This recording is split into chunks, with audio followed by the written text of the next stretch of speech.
And this is another, that girl that I was talking about that got shot, she got shot on Friday. Saturday night, Mr. Yescas got shot down there in San. So one other thing I want to show you is kind of, are any of you familiar with the NIBIN, National Integrated Ballistic Information Network? So when these guns, when we get these guns or we pick up shell casings, take them over to the state crime lab, we put them into NIBIN. This is kind of what we get from our analysts to say, oh, hey, the casings you got are tied to this shooting and also to that gun that was found on this case. And these guys, it's really confusing, right? But it's a roadmap. I have to give this to my analyst and say, tell me who we should be looking at, because this is confusing the hell out of me. But NIBIN is a great tool. We have it here in the state of Utah. It's run through the ATF.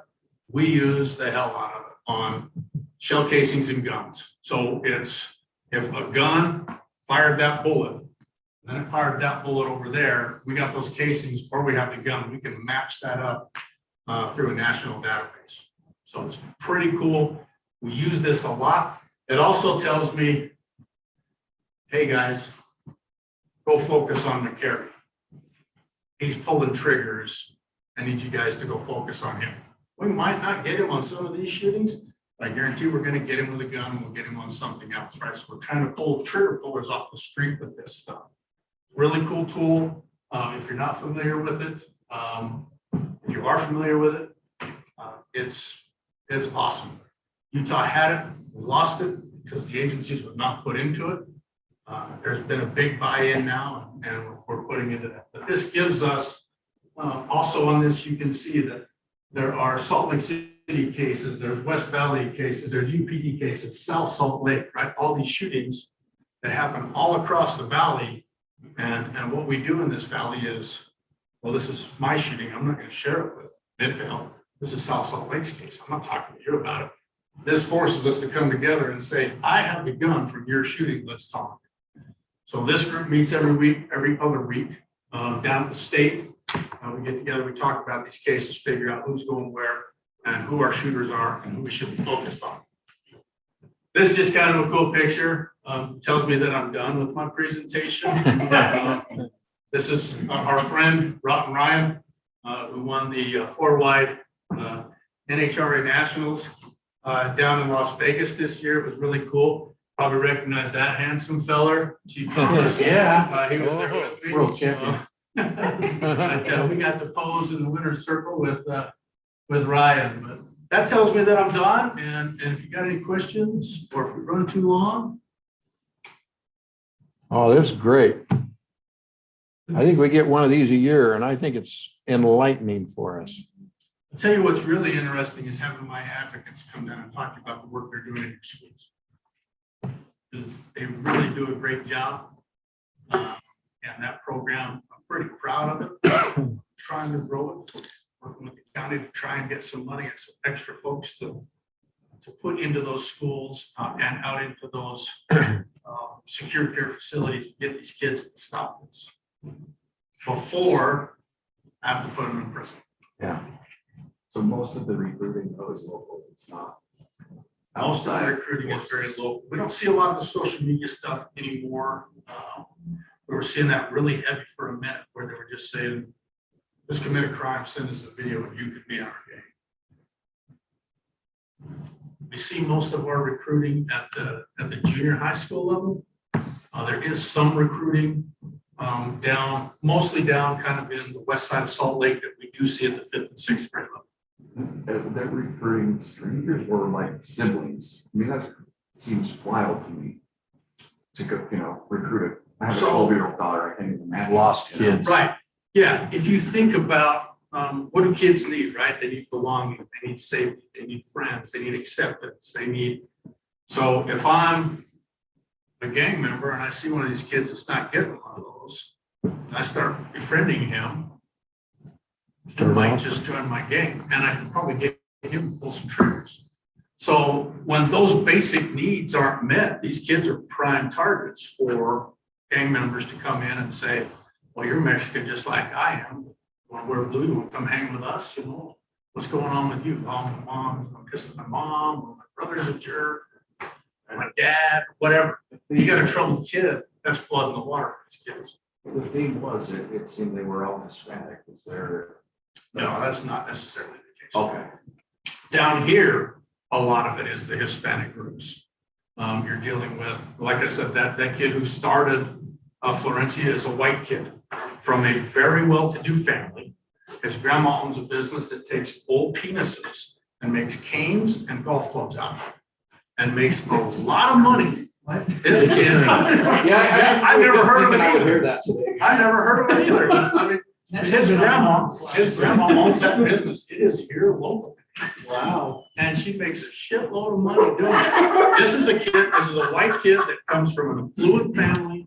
His mothers are very hardworking folks. And it's just, and his brother, his younger brother, wants nothing to do with gay stuff. But this kid decided, I'm gonna tell everybody my dad is a big at Florencia and see if I can get some friends. But no, down here, you're dealing with a lot of Hispanic gangs. Out west, we're dealing with a lot of the African or refugee gangs in our blood communities and Crips. And down in Salt Lake City, a lot with the Polynesian groups, West Valley, big Polynesian groups, and some Hispanic Sureños. We also deal with white supremacists a lot. White supremacists, I mean, you hear about them a lot, right? They're all over the news. White supremacy and Donald Trump and everything else. White supremacists are all about white power in the prison. Once they're out of prison, they work with everybody. They'll have black friends, yellow friends, red friends, green friends. They don't care. Out here, it's about making money, getting dope. And white supremacists are generally into mail theft, frauds, forgeries, those kind of crimes. They're not out pulling the triggers, they're not out shooting each other, but they are moving a lot of dope and they do deal with guns. So inside, prisons are very racially aligned, right? I mean, if I go to prison, I probably better buddy up with those guys. They're going to kill me, right? That's just how it works. And out on the street, it's completely different. So we deal a lot with the white supremacist folks. Bikers, I really didn't get into bikers much. We're not seeing too much out of them other than they're hitting a couple of your clubs down here. But the Mongols, a lot of them have been causing us issues across the state for the last year or two, are starting to throw their patch away because little Dave, the mother chapter president, his girlfriend says he's an FBI snitch. It may or may not be true. The ATF guys down in California tell us it's not true. He's not snitching. She's just pissed at him. Well, she outed him to the media. Now the Mongols all think he's a snitch. Right? She wants somebody to kill him. And now that that's happening, Mongols here are going, well, shit, why are we paying alliance to them? Screw him. He's a snitch. Throw our patch with it. We're going to go over to this other. So that solved a lot of our problems. It's kind of a great tool. I'm going to put that in my toolbox for later down the road. Well, that guy's a snitch. You guys are following him. He's a snitch. We're running out of time here. Did these gangs, did they do other like crimes of stealing stuff and that, or is it pretty much the drugs and the shooting and stuff? Some do. I mean, they generally.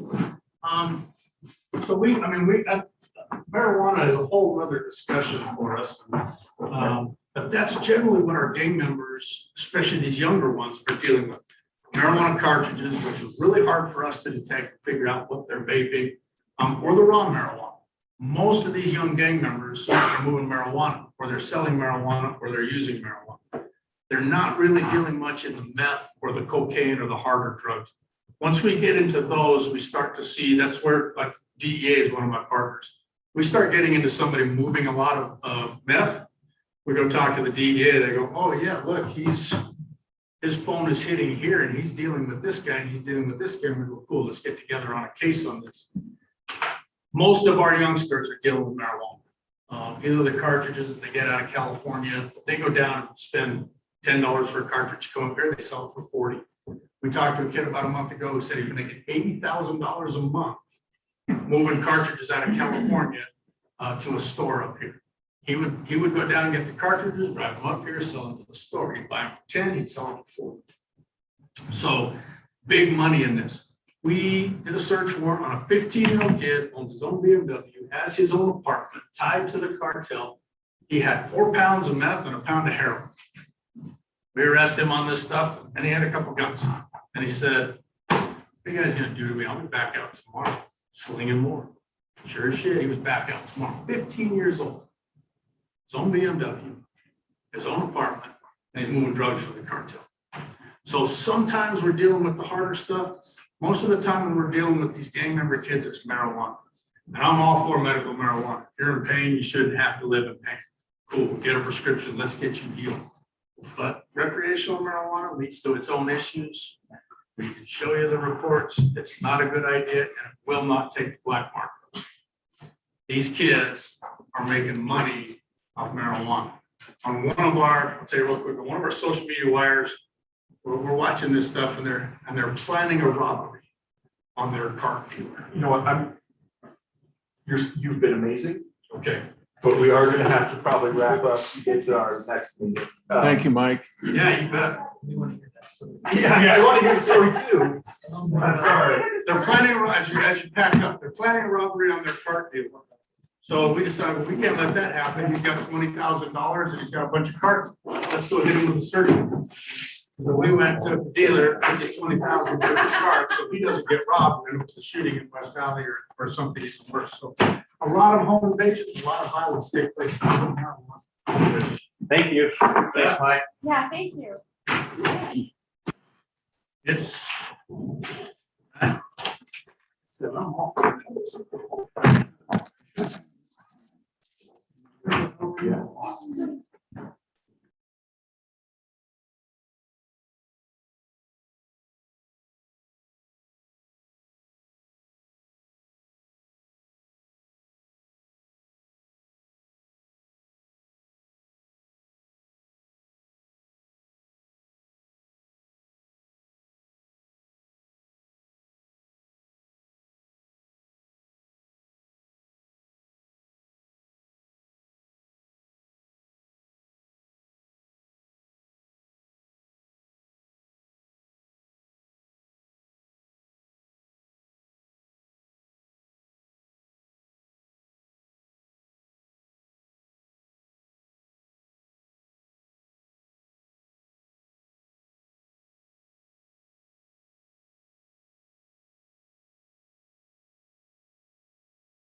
really some good ideas for what we could do down there.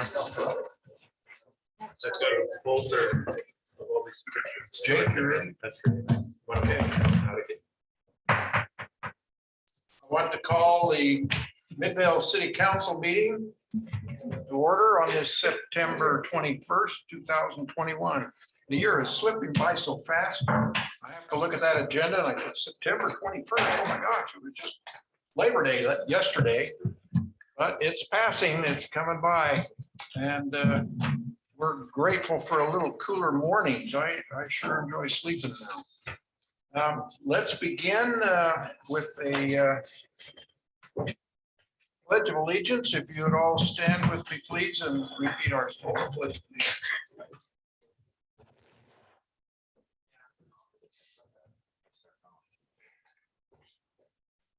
I pledge allegiance to the flag of the United States of America and to the republic for which it stands, one nation under God, indivisible, with liberty and justice for all. Thank you.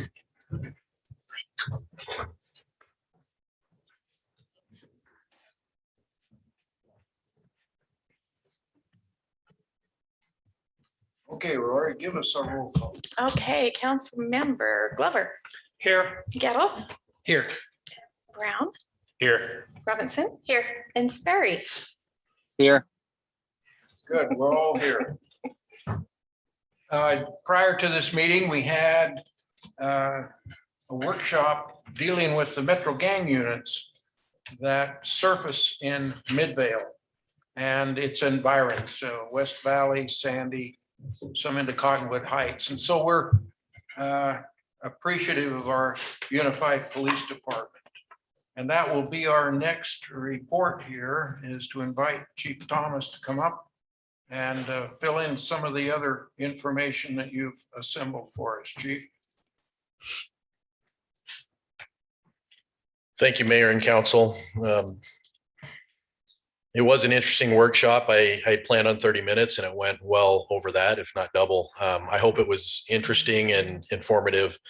Lieutenant Schoenfeld's a good friend of mine, as well as an expert in the field, and really has a passion for it. And he'll be open to more. If you have any additional questions or concerns, obviously I can make sure that that communication takes place. We had quite a bit of significant police activity, not necessarily Midvale related, but UPD related, that I want to highlight since our last meeting. Several major incidents that you may or may not have seen on the news. You probably heard about the homicide in Mill Creek that was directly next door to their police precinct. That went over 24 hours. It used every SWAT team available within this valley. And ironically, when it first happened, you may have heard me talk about one of our officers, Officer Anna Walker. She's on our tactical team. She's also on our graveyard shift. She's one of the first responders, as were several of our Midvale officers. As you know, when we have a significant event, we'll send all we can until the event stabilizes. I had a discussion with Anna last week. I've had her Officer of the Month for June on my desk for quite some time, trying to bump into her, but between her SWAT training, vacationing, and I'm making excuses here. I wasn't able to connect with her to give her June Officer of the Month cup and award till the other night. And I got to sit down and talk to her about that incident. And most notably was, you may have seen on the news or heard on the news that they rescued a civilian from within that building. As she described that, she like I said, she is a tactical officer. She has the training, the specialty, but she showed up to that event and basically grabbed 2 or 3 of our patrol officers, our sergeant, which was our day shift sergeant, and when I say ours, our Midvale officers, and they made entry into that house. And she knew there was a victim in that house, a good idea of basically a hostage rescue.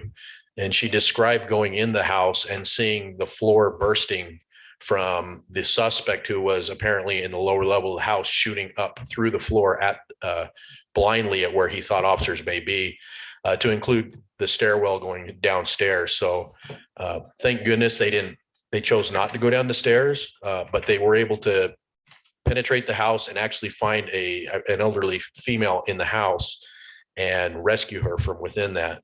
I talked to several officers the very next day that were on scene when it stabilized, who really, when they looked at the situation after the fact, weren't sure they'd do that same thing. But it's a classic example of going into the fire and rescuing someone knowing that your life is in peril. And, these are not all SWAT officers. She grabbed the first officer she could to help cover her as she went in holding a shield and a handgun, trying to blindly find someone in a house, which they're completely unfamiliar with the layout of the house. Not sure she's even in the house, but thank goodness they were able to rescue her. And I won't go into details. I did hear a number of over 70 just patrol officers were on scene, and that's not including all your tactical officers that came up. And when I say every team in the Valley, you can only operate a certain pace for so long, then you have to be relieved. So, like Salt Lake City SWAT, they have JSOG, there's a South Valley SWAT. So pretty much every team we had in this Valley was used on that incident. Went well over 24 hours. They used several methods to try to make contact or try to gain intel, including robots, which were all shot, drones, which were shot. They used quite a bit of less lethal gas in the building to no avail. And as you may have seen in the news, the suspect eventually took his own life. So kind of a sad, tragic, but very unusual SWAT and long-term event that happened down there. But between all our officers, UPD and Valley-wide, we really showed a lot of restraint, and we didn't lose any officers, no injuries, did a rescue. So I'm very proud of that. I would also like to, and I know the mayor, I shared this with you a little while back, our graveyard crew, just through good, hard police work, they got a social media complaint that a juvenile was being held somewhere in Midvale. Talking to this person that made the complaint, they used a couple of social media apps and were able to kind of locate the general vicinity or apartment complex that this victim may be at, while at the same time received information from West Valley City that this juvenile suspect had been kidnapped. They started looking through the area, made contact with several potential suspects, and then through knowledge of the area and one of our officers, actually Officer Graff, who his little dog Otto, he was familiar with one of the apartments that he'd had problems with before. And when they went to the apartment, they noticed the door was slightly ajar. They made contact or attempted contact by announcements, got no answer, and due to the circumstances decided to do a protective sweep. They went in the apartment, a door flung open, a suspect matching the description was there, obviously high on some kind of, we're not really sure what it was, but behind him was our juvenile victim, 15-year-old girl. We took him into custody. Actually, 3 potential suspects had been contacted out by the pool. Turns out they were involved, a total of 4 suspects. We called our violence crime unit from our investigation bureau. They came out and did an incredible job, actually got confessions from all 4 adults. And there was a sexual assault involved in this. I do have a division commander award. I've got it penciled together. I intend to obviously award the entire team with this. And the mayor, you kind of, even when I told you the very, very first details, you agreed this is definitely award worthy. But can you imagine the nightmare of your 15-year-old daughter disappearing and you're fairly certain you saw her on social media going with these adult suspects and the circumstances this had turned into? So great work on really having very little to go on, but using some good old, knowledge of the area, knowledge of social media, and being able to put 2 and 2 together and stay with it long enough to bring this to a conclusion. So really proud of what happened there. Outstanding for sure. And that was around September 3rd. I looked some of these dates up just in case you guys, because we had a lot of police activity. Sportsman's Warehouse in their parking lot, and this is fairly common. They'll do private gun transactions out there where through social media or the gun exchange, someone will come to agreement and say, well, let's go somewhere safe and do a civil exchange of money. We actually had, and I'm kind of concerned about, we had a speed complaint and in the area, but I think it was our officers. Two people had arranged to buy an AK-47 in the parking lot. And the transaction happened and the guy threw the gun in the back of the car, but only threw the seller a small wad of cash. It turned out to basically be a robbery. Well, the seller decided he'd stand behind the car and block the car from leaving, which didn't work. And he was hit by the car. Fortunately, he wasn't ran over. We got the call. There was a pretty good description of a car, like a white sedan. One of our detectives just happened to be out in the area and said, I think this car's running a little erratic. One of our patrol officers picked up on it, began to follow it, attempted to stop, and they ran from us. And not having enough information, we won't chase a car just due to the public safety issue, for being stolen, or just having an idea that they're running from us or fleeing unless we have, a serious confirmed event. The suspect actually went down one of our dead ends. And as our officer came up upon him, they met bumper to bumper. And initially the suspect was very non-compliant. His choice was to say, oh, I have a gun too, and actually reached in the car and picked up the gun. Our officer, Josh Smith, and I am going to name him because he did a great job. He talked the guy down and just was able to disarm him, and while his backup came, and it ended up being our guy. What we didn't get told by the victim is the victim also shot the car twice as it left the parking lot. So kind of an odd circumstance. We really lucked out seeing the car because it happened at Sportsman, and where we put eyes on it was about 75th and State. So the car was on the move to get out of here, and actually was from, I think, up north, up in like Layton or something like that. We also assisted Murray Police Department on the 13th, and just north of High Tech Drive, they had an armed domestic incident where a gentleman fled the area from Murray over into High Tech Drive, and then held himself, as we call it, held himself hostage. Basically threatened himself. I believe that it was a knife. We used a lot of restraint. He was trying to, in essence, do a suicide by cop. I was told we worked extremely well, good communication with Murray Police Department, contained the area. We did have quite a few people on High Tech that were wanting to get out of the area, but we locked them down in the businesses until we managed the situation. But we tried negotiations. We tried less lethal munitions. We tried tasers. Eventually, I was told that it was a pepper ball gun that had some effect, as well as a canine, but we were able to take the suspect into custody without shots fired and without him, wanting us to do the dirty work. So I was really proud of the team, as well as the interagency coordination.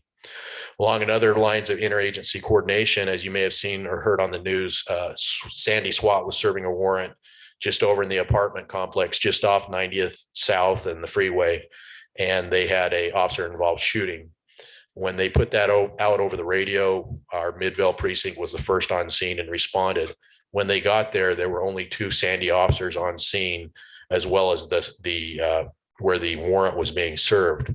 It was a little confusing, but we took over. We held containment on the area until the officer involved protocol team was put together and responded to the area. So probably understandable in the circumstances where the SWAT officer, as well as the suspect, exchanged gunfire, and the SWAT officer was hit. Understand he's recovering and will be expected to come back to work full duty. So really good. When someone calls, we don't care what color patch, we don't care where you're from. We'll be there. We'll stabilize the situation, and we'll move on when it's appropriate. I want to just kind of explain that if any of our folks that are calling VEC or our 911 emergency center, they are having staffing issues, as tends to be throughout the entire valley and business community. And if they call the non-emergency number now, they'll be typically put into a phone tree versus waiting forever to be, handled with a call. If it is an emergency service, a 911 call, you will get a call taker. But if there is a delay, understand that they're understaffed and trying to do the best they can with what they do have. We've seen a lot of increase in transient related cases throughout the city. And I'm talking encampments, panhandling, strange, suspicious, going through garbage. I can't put my finger on why. I hear it valley-wide with the channels I scan, including our neighbors just to the east of us in Cottonwood Heights, whom we share a channel with. So we are seeing that. I don't know why, unless it's COVID kickouts from some of our shelters or resource resistant folks that just don't want to be in our shelters. And we've run across that or talked to some that say, I'm worried about COVID. I don't want to get sick, and they want to stay out. It's warm right now, but as we saw yesterday and today, it's chill is in the air and it's coming. So we'll beef up on, looking at some of our homes that are for sale or vacant, or areas where possibly people may seek shelter rather than look for assistance. I just want to say I had the opportunity to go Saturday night to Staff Sergeant Hoover's memorial service at Hillcrest High School. I'm a Marine. My son's a Staff Sergeant in the Marines. It was an incredible service. I don't know how the wind didn't blow the whole thing away from south to north, other than the sailor cadet's hat that she couldn't keep that on to save her life. But an incredible family, an incredible service to our country. I had not heard on the news the circumstances involved in basically the firefight that Staff Sergeant Hoover was running from position to position while under fire. And then when they had a breached containment where a suicide bomber actually came in and obviously took his life. But it was an incredible service. Heart-wrenching, but very, very proud to be a part of that. Very proud to be a Marine. And I was glad to see the mayor, his wife, and also Matt Dahl up there. I was also glad not to be sitting up front with you. So that's all I have to report. If you have any questions for me, I'd be glad to take them. They had guy wires tied to everything. Except that sailor hat. Yeah, except the flowers had wires. Yes. It was effective. Yeah. Any questions for Chief?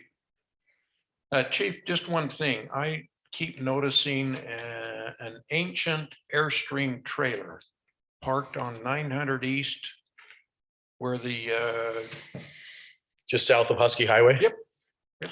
I've seen that. I've seen it. It's just off that dead end street. it's in front of that storage company. Okay. And today when I came over here, he had his utility trunk open and he was sweeping stuff out and throwing it into the gutter like dirt or whatever.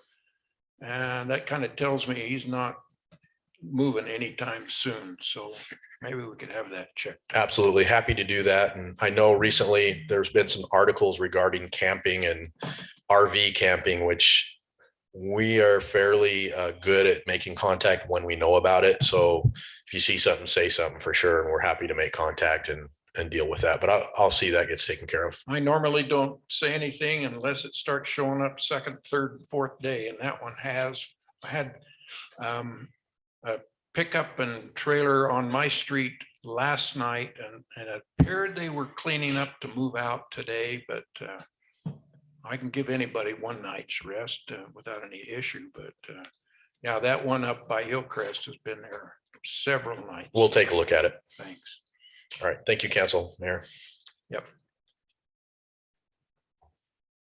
We're now opening up our microphone to public comments. If you would like to address the council on any issue that is not already a public hearing later in the evening, please come to the microphone, state your name, and give us your peace of mind. I also just wanted to add that we are continuing to, as you saw on the agenda, take the electronic comment or at least make that available. We did not have any to pass on for this meeting. Thank you, Matt. Okay, I see we have a soul that wants to speak. So, Maureen Butler. I'm taking school classes, so you won't see me anymore. And I'm sure you're really glad of that. But anyway, I'm doing a hospitality and tourism class. And it was kind of interesting because I'm supposed to do some kind of an assignment and get, a city that's closest to me for tourism. And I thought, okay, I'll look at mine. And I was really quite disappointed. I was really sad because I found out that Midvale's not a destination for anything, but I'm not sure what. I was looking at, I went on the website on the Midvale page, and I went to the visitors page. And I was kind of interested because it had a parks and recreation little part, and we have 3 parks. One's big, and then the 2 are other, I gather, are really little. The one is, they call it the fire station park. I call it the church park because that's what it's next to. And then Midvale Museum, they have the address, but it's closed according to the site, yes. And so all it has is the address. It doesn't have a whole lot of anything. And then it had the mountain corridor or whatever, and it takes me to a ski city, and I've never heard of ski city as far as Midvale. And so I was looking at this ski thing, and the ski city, what is it called? Let me see. It's called the Ski City page or video. And it was a lot about Salt Lake City and all the things that they can do there. And when I went to our page, it has the Midvale City Tour. And I don't know whether you have seen it. It has like 1, 2, 3, 4, 5 or 6 different sections. And one's the welcome by the mayor. Then they have an education. It tells you about the education places and Canyons District and all that. The economic was all west of the freeway. And I was going, which is really nice, but there isn't anything about east of the freeway because we have the shops at Fort Union.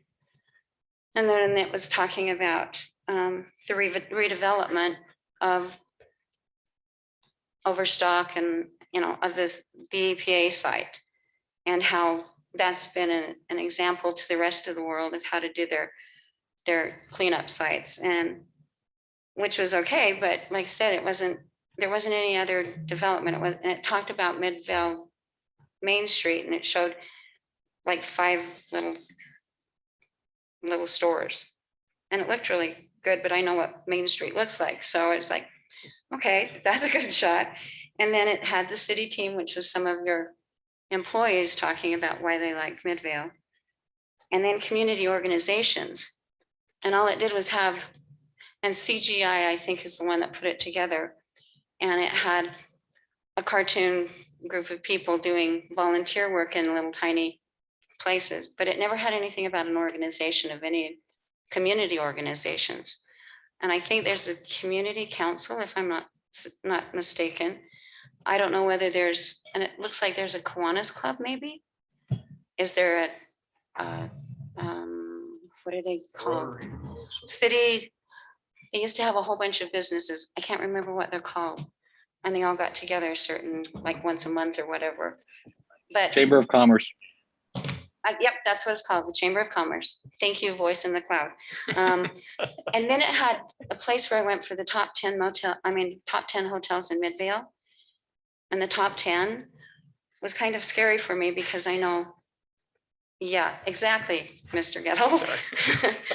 When you have the top 10 and 3 of them are like the top 10 place for the police to hang out, it's just kind of like, or the homeless, just, and I know that they've got some really good ones, but it was just kind of sad to see that there's nothing there.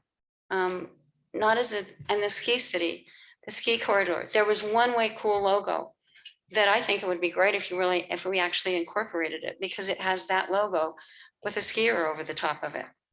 It's way cool on the site if you go and see it, but I don't know how many people ever go to see it. And if they do, I wouldn't be a visitor. It talks about all the great restaurants we've got and all the places, the live theaters.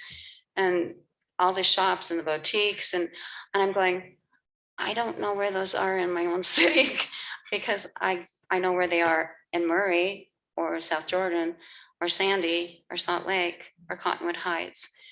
And I was just kind of thinking about it and I was kind of disappointed because I really wanted to do something for this class. And now I have to do something like in Salt Lake, Cottonwood Heights or something like that, which I was really kind of disappointed. If I could imagine, or if you could imagine, and I've been here as long or longer than most of you, and talked about the certain things that would happen. The ballpark on Main Street, my husband and I were talking about the fact that how it would have been if the ballpark was still there and Vincent Drug was made into a Sandlot store. And then they could come and get Sandlot memorabilia and go down and play on the sand, on the ballpark. And how about a historic Center Street that would connect Main Street with State Street, all the way down Center Street? How about finding the ways to make these beautiful homes that used to be mansions, destinations like the Black Goose and connecting them with somebody? I don't think very many people know about the Black Goose or even go there.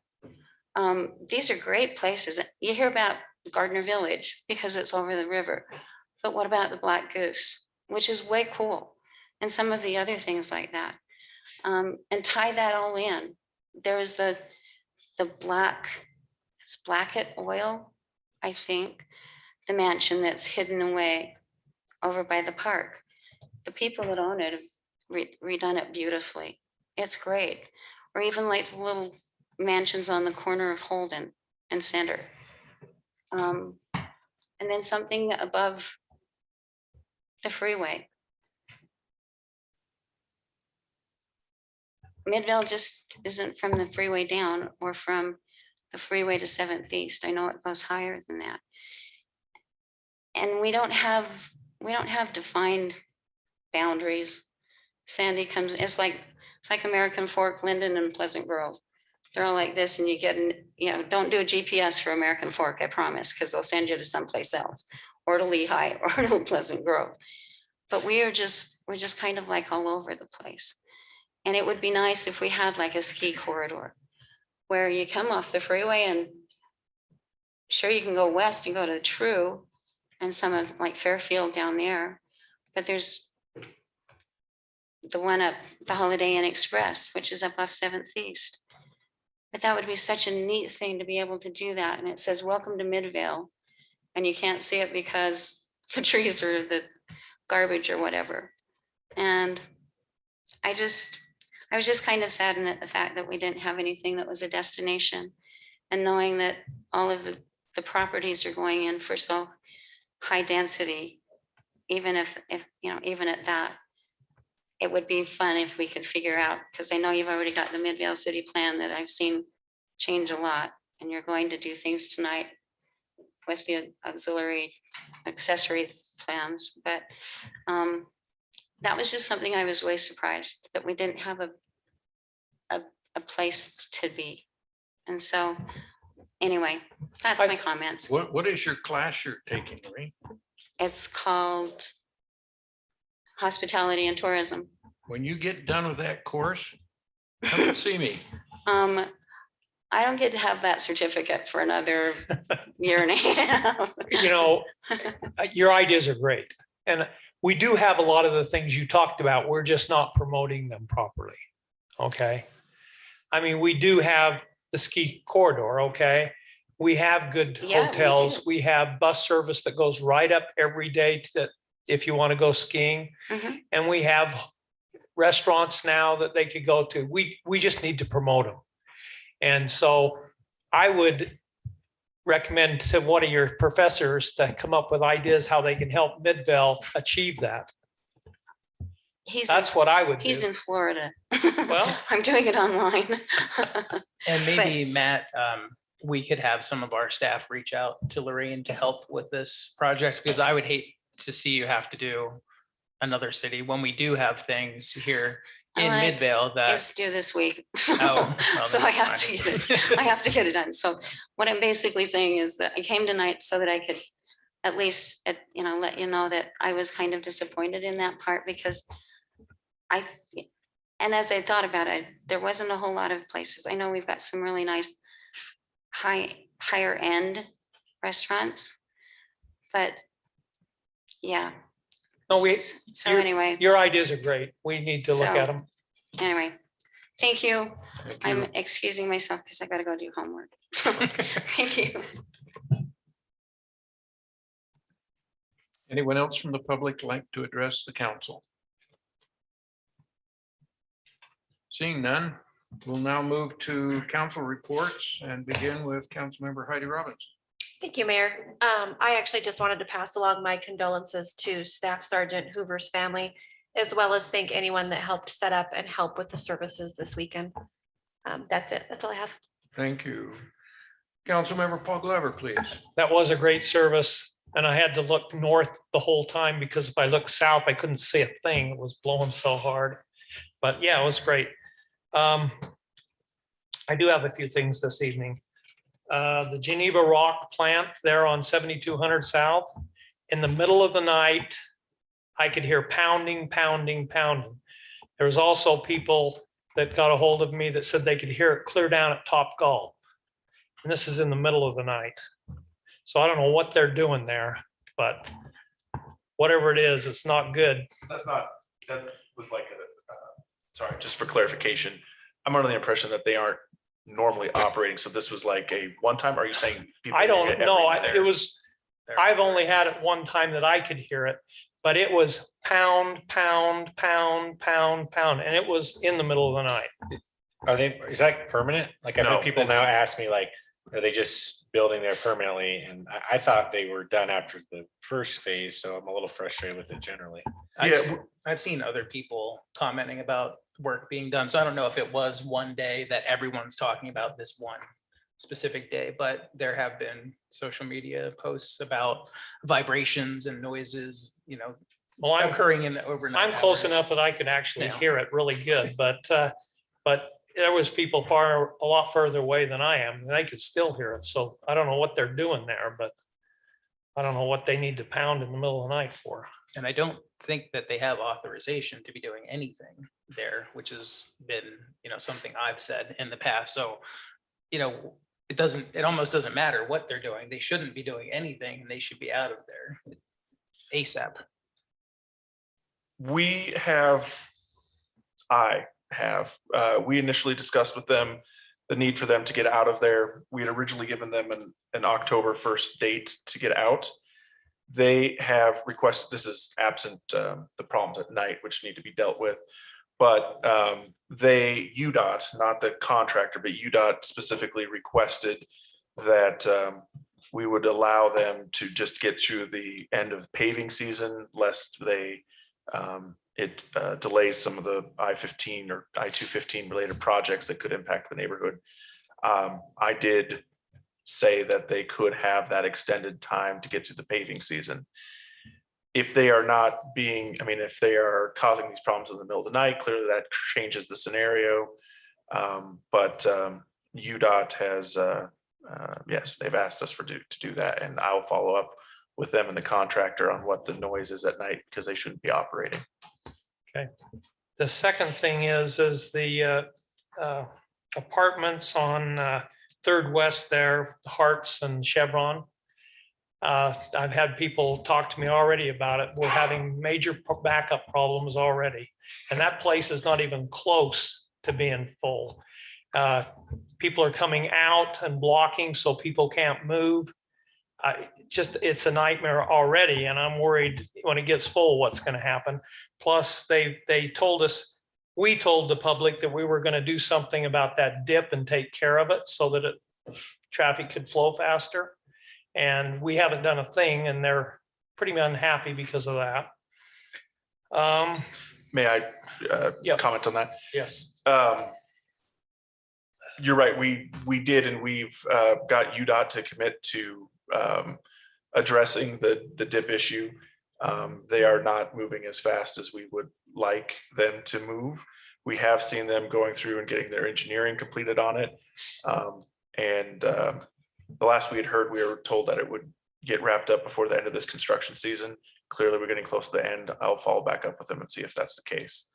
But our hope was that we wouldn't actually have to fund that work. And so that's why we were going through UDOT on it. I just so we can say, hey, I say something is happening because we've told them that was going to happen and nothing's happened. So the other thing is I'm still getting a lot of complaints about speeding over on Carlson and 7065 South, and then just to the south, that street there.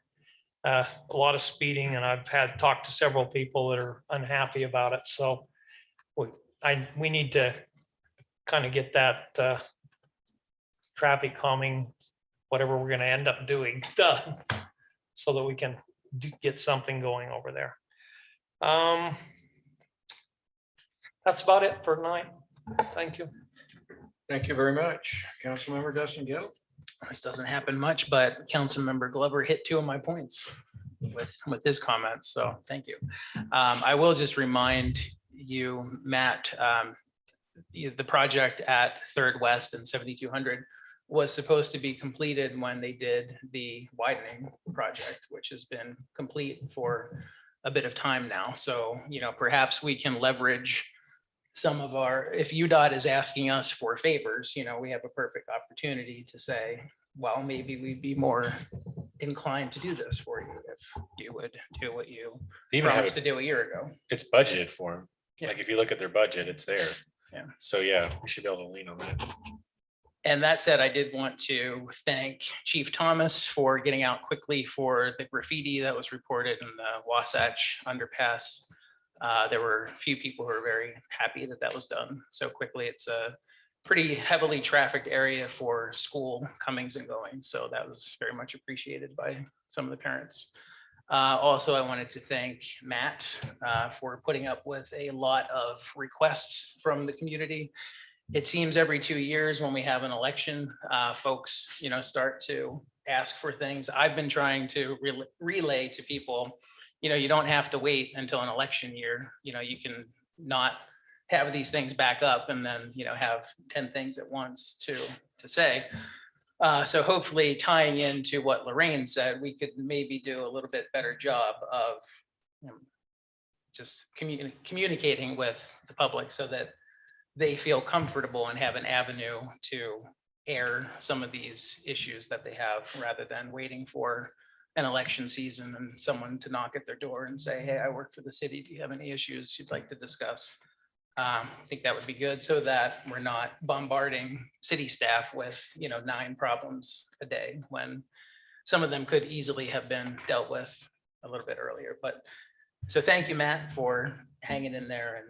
And I know I'm sending you 2 or 3 emails a day sometimes with different issues. And I am communicating to people, we have to prioritize this because we are at a skeleton crew at City Hall, as you might mention later in your report. So also to the public, please bear with us. We are working on these issues. We're triaging them as well.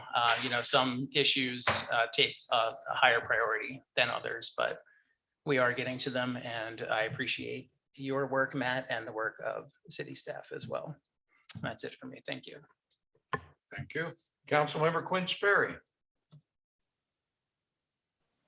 Thanks, Mayor. We hope you're feeling better. I'm there. I'm almost good. It's just you didn't want me coughing through the meeting, so it'd be distracting, and Heidi as well as others probably wouldn't appreciate it. So just a few things. Again, I think that was a great community service opportunity for people to come out and show their support on Saturday in preparation for the memorial service, as well as those who attended. And I know members of my family and friends that went over enjoyed putting up the flags. And so appreciate Sandy City and the Canyons, and then those from the city who helped put that on. It was great. I think most of us received an email about a flag issue. Lisa, or you know if anybody's responded to that individual about the flag issue she raised? Are you aware of that one? Yes, I received Okay. that from the mayor last night. I have not responded to her. Okay. But I can. I'm happy to. Okay. I just thought, I mean, it'd be good if we responded to say, here's what we can, you know, the limitations from the city or what we can do to respond to her. And then Chief Thomas, then with Public Works, I received another email about a freeway issue and some citations that are handed out that I'll forward to you to see if we can address that. I don't know if it's a city issue or if it's more of a UDOT on some signage issues that we need to address, but I'll forward that to you. And that's all I have, Mayor. Thank you. We're glad you're feeling better too. Councilmember Brian Brown. Yeah, thanks, Mayor. I just have a couple things. One thing that's been brought up online, and it's something that I have dealt with as well, is our 2 underpasses, for whatever reason, probably because sometimes they collect water and the way the wind works, they're really dirty, you know, like broken glass, dead birds that I like ride around on my bike. I understand that's sort of the nature of an underpass a lot of times, well, because of wind and rain.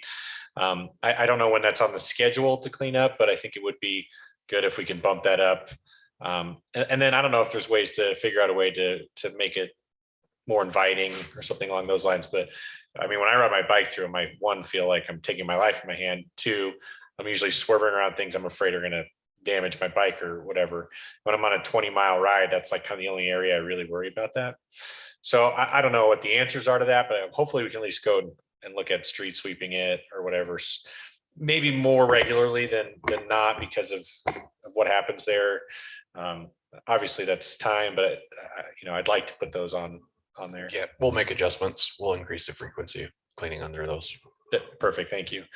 And because it is an election cycle, we've as candidates received sort of a questionnaire, like a 20+ question. I don't know if you got it yet. Yeah. Oh, yeah. Yeah, 20+ questions. It's not the first one either. Yeah. But one thing I noticed about it, it's a theme that I've noticed on sort of online discussion and in this is, I think a lot of times there, you know, when Midvale people are like, how can we make our image look better? Our image is bad, blah, blah, blah. I think it has to start with us, right? Like, I don't think Midvale is a bad place to be. So I don't go around saying to people, you know, Midvale needs to improve its image. I think I tell people you need to come and experience Midvale, and it's actually a really great place with a lot of hardworking people, both on the staff and just regular everything from blue collar workers to whatever. And so I just encourage the citizens out there to maybe flip that script and treat Midvale like I think it is and can be as a place that is very positive to a lot of people's lives, and I really love it here. So I'll mention that in my responses, but I think it's good to kind of just mention generally. That's all I have. If we got to organize Midvale bike riders, I'd be all about that. Give them some garbage bags. I would be less about that. I was agreeing with you, and then I was not agreeing with you. That switched quickly. Okay, thank you. I have some remarks, and it was indeed, as has been mentioned already, a privilege to have been there in the memorial service for Staff Sergeant Hoover. I have a son who served in the Marine Corps, and so along with the chief, we honor the Marine Corps and everything that they stand for and do. We had the opportunity to meet with 5 Afghan refugees that attended that night also. And we're opening up a dialogue to see if there's something we can do as a city or citizens or area to assist them as they transition to a whole new way of life. Though they did say, you know, this place is a lot like Afghanistan. We have high mountains, it snows, we have desert, it's dry, the wind blows. You know, geographically, I guess it's very similar to their homeland. So I think that's a blessing for them as they come here.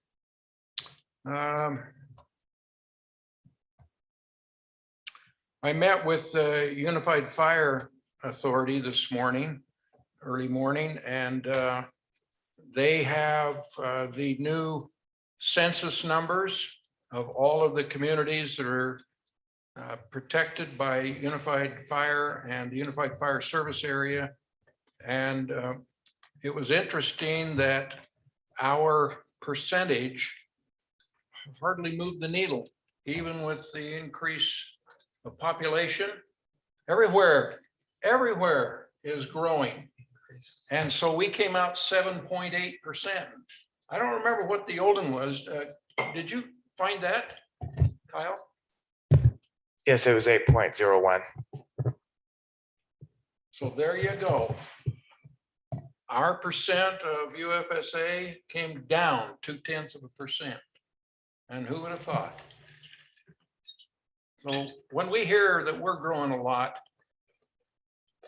behind that message that we just heard from Kyle, other places are growing faster than Midvale is. It's just a phenomenon going on all along the Wasatch Front. We are caught up in it, just like every place else.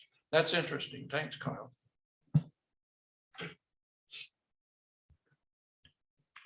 I was a little disturbed last night when I was listening to the news about a report of the Hillcrest football team escaping out of Timpview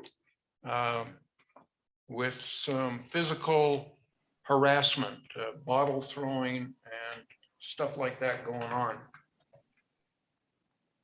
I want to implore families with football players or any sports that may deal with another school or city that does implorable actions as that. We will not reciprocate. We will not, because that just causes the cancer to grow. We have to pay the same attention as I saw one African-American father on the TV talking about what he said to his kids. And I don't remember the exact words he said, but it was something like sticks and stones will break your bones, but words will never hurt you. Do not be offended by what people say. Though he did express dismay that water bottles and other trash were being thrown at him as they left the football stadium in Orem. Well, we're not going to do that. We're going to rise above that and set a better example. And we know that the Alpine School District and Canyon School District are meeting at the highest levels to discuss the situation to see if there are remedies. But let's not fall into that trap that always makes problems much worse. Hey, Mayor. Yes, Quinn. Sorry to interrupt. I completely agree with you on those comments. Just to clarify, I believe it was Hillcrest at Mountain View, but I think you said Timpview. You're right. So You're right. We don't want people at Timpview to get upset that we're, No, you know. no, you're right. It was Mountain View. Thank you very much for that clarification. And I have it written right here in my notes, but my head was going another direction. Thank you. Okay, Matt. Okay. A few things here. As has been mentioned earlier in the meeting, we have continued to have some departures as far as our staff goes. Most recently with the announcement of the retirement of our code enforcement officer. Jerry will be retiring in October. So we're working on finding a replacement for him. We also had some additional staff leaving in community development. Matt, sorry, I just want to make sure this is covered. When I started, it was sort of like a city staff position, and then we transferred to someone that was from UPD, right? Are we continuing with the UPD? That's the plan. Okay, good. I just wanted to make sure we were still staying that way. We think that Jerry's done a great job, and that we think that some of the skills, abilities that come with our highly trained UPD officers, I think is something that's valuable in this position. With those departures in the community development department, that continues to make it challenging for us, certain activities to be done in there. Nate is doing a great job of managing around some of these openings that we're having. But at the same time, there's a lot of staff who are putting in a lot of extra time and doing things that are not in their normal job description in order to keep us going. And so we are extremely grateful for them, but we continue to ask for patience as new things come up that affect not only that department, but as well as Public Works, where we're also working on filling some positions. We have, however, also been extremely fortunate in the recent hires that we've been getting. And so I think that while this is a hard time, I think we'll come out a stronger organization on the other end. So one of those people, I don't think we've had an opportunity to meet Adam Olson yet, our new planning director. And I don't necessarily need to put you on the spot now as much as just to say we're very fortunate that he's on board, and appreciate you being at the meeting this evening. We'll the next meeting he'll have an item, and then we can really grill him, I think, on that time. But not too hard because we want to keep everyone. The next thing is that the Kyle, as well as staff from Public Works and Community Development, also did a great job of putting together our grant for the state's ARPA program that we're hoping to get some funding for our water system. That took a lot of work, and we found out that a week after the program was started, there was $54 million of applications for the $50 million. We have not heard yet what the final number was, or at least I haven't heard yet what the final number was when the program closed. So we know it will be very oversubscribed. We've heard that there's a possibility for additional funding in the future. We hope we'll be lucky in the first round, and if not, we'll continue to work on trying to find funds in that second round. We have started the third year of our water meter replacement program. We just wanted to let you know that, because that means that we'll have staff working in people's yards. So if you get calls sort of about staff doing that, that's what's happening.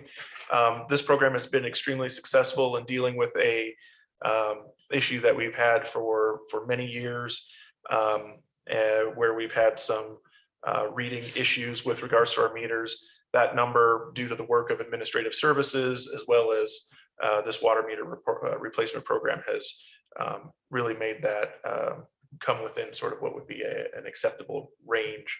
And we're continuing to improve that all the time. We really have great staff in those areas. We have great staff everywhere, but in that particular areas I'm talking about, we're saying they're great. Then the other thing I wanted to mention is that we've various staff members have been participating in different groups that are dealing with upcoming legislative issues. A couple of the big ones that sort of keep coming up is that legislators have indicated that they're continue to be very interested in finding ways to promote residential development throughout Utah. They have indicated that there are certain things that they think get in the way of that. Some of that is zoning for commercial property, holding that so that it can't, in their view, they don't necessarily always see it as being strong neighborhood development to keep some of property zoned in ways that don't allow for residential as you try to create a complete neighborhood. And so they're concerned about that. They've indicated that they're interested in making sure that no one can use financial resources to incentivize in any way, shape, or form any types of retail. We think that that is a little short-sighted, or at least we've been communicating that there are some challenges with that. And then the other thing is that they keep bringing up changing the 50-50 sales tax formula. We hope that we'll be able to get away from them addressing that this year, but there's oftentimes we communicated a sense that part of the reason that cities don't allow for more residential development is because it would hurt what we would receive from sales tax and how the state sales tax is distributed. again, I don't know that we necessarily agree with that, but this is what we're hearing. And so we assume that there will be further changes that will be specifically for the purposes of encouraging additional residential development, including changes to land use. We're working on this. We are, from our end, communicating that we need to keep the tools in place that are needed in order to to help develop complete neighborhoods that have all sorts of different types of development uses, and that it's very important that cities retain their land use authority, because government that governs closest to the people governs best. So I just want to let you know that those are some issues that we're dealing with. And then the final item on my list for this evening is, Nate, you wanted to discuss looking for council liaisons regarding our art programs. Right, so the RDA is putting, and the city is putting in several of these art programs. Some of them you adopted last meeting, some are this meeting. But each one of those different boards has a spot for a council member on it. So we wanted you to decide which, who would like to be on those. So we're actually asking for 3 different boards. They could be the same people or 3 different people. So one of those would be the Bingham Junction Design Advisory Board, which is looking at art in Bingham Junction. We've talked about the Overstock mural, so they'd be sitting on that and kind of evaluating that. The other one would be the Citywide Midvale Mural Selection Committee. So that committee would be looking at murals that could be in Main Street or anywhere citywide. And then the other one would be the Main Street Advisory Board. So that would be the same as the Bingham Junction.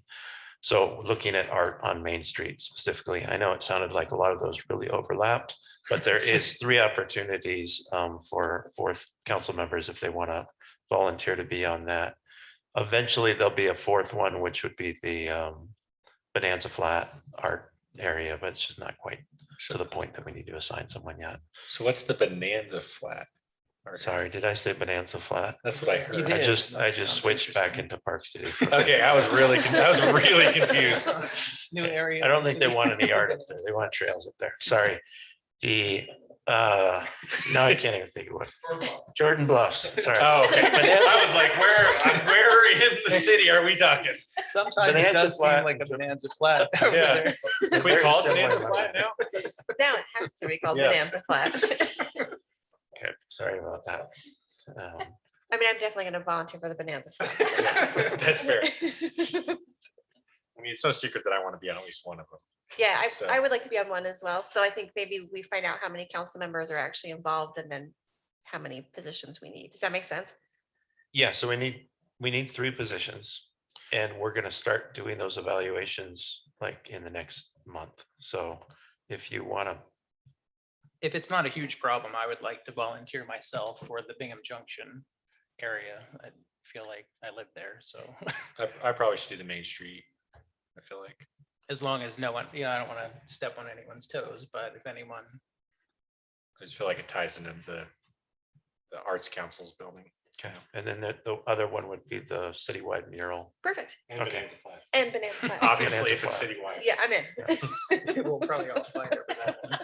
Sorry, I consider Bonanza Flat one of the greatest things that I've ever accomplished in saving that. So He wanted us to know about it. It's Yeah. really what it was. I'm gonna It's always drop in my this mind project all I the did randomly. It was before the greatest, there's greater things. true. I hope so.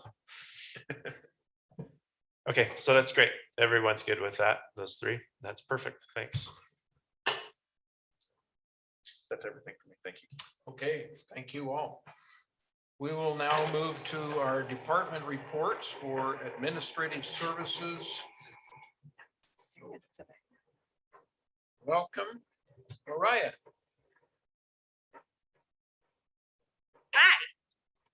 I don't know if this is more or less intimidating than the last time I was up here.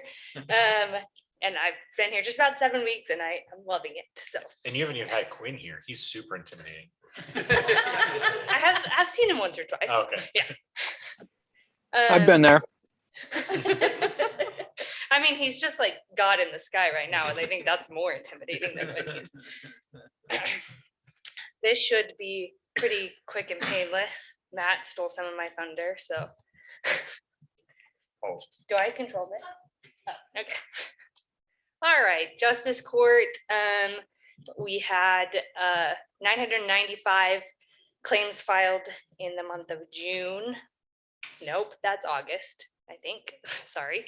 And so that's 141% increase from last August, which is COVID related increases. And then we did have a judicial assistant turnover situation. So there's a current opening. We're just really looking for the court administrator is looking for someone who's a really good fit. So that is a current opening. For information technology, I actually was notified it is National IT Professionals Day. So I didn't like buy them cookies or anything. So I'm just gonna give them like a shout out right now. They're really wonderful for all they do.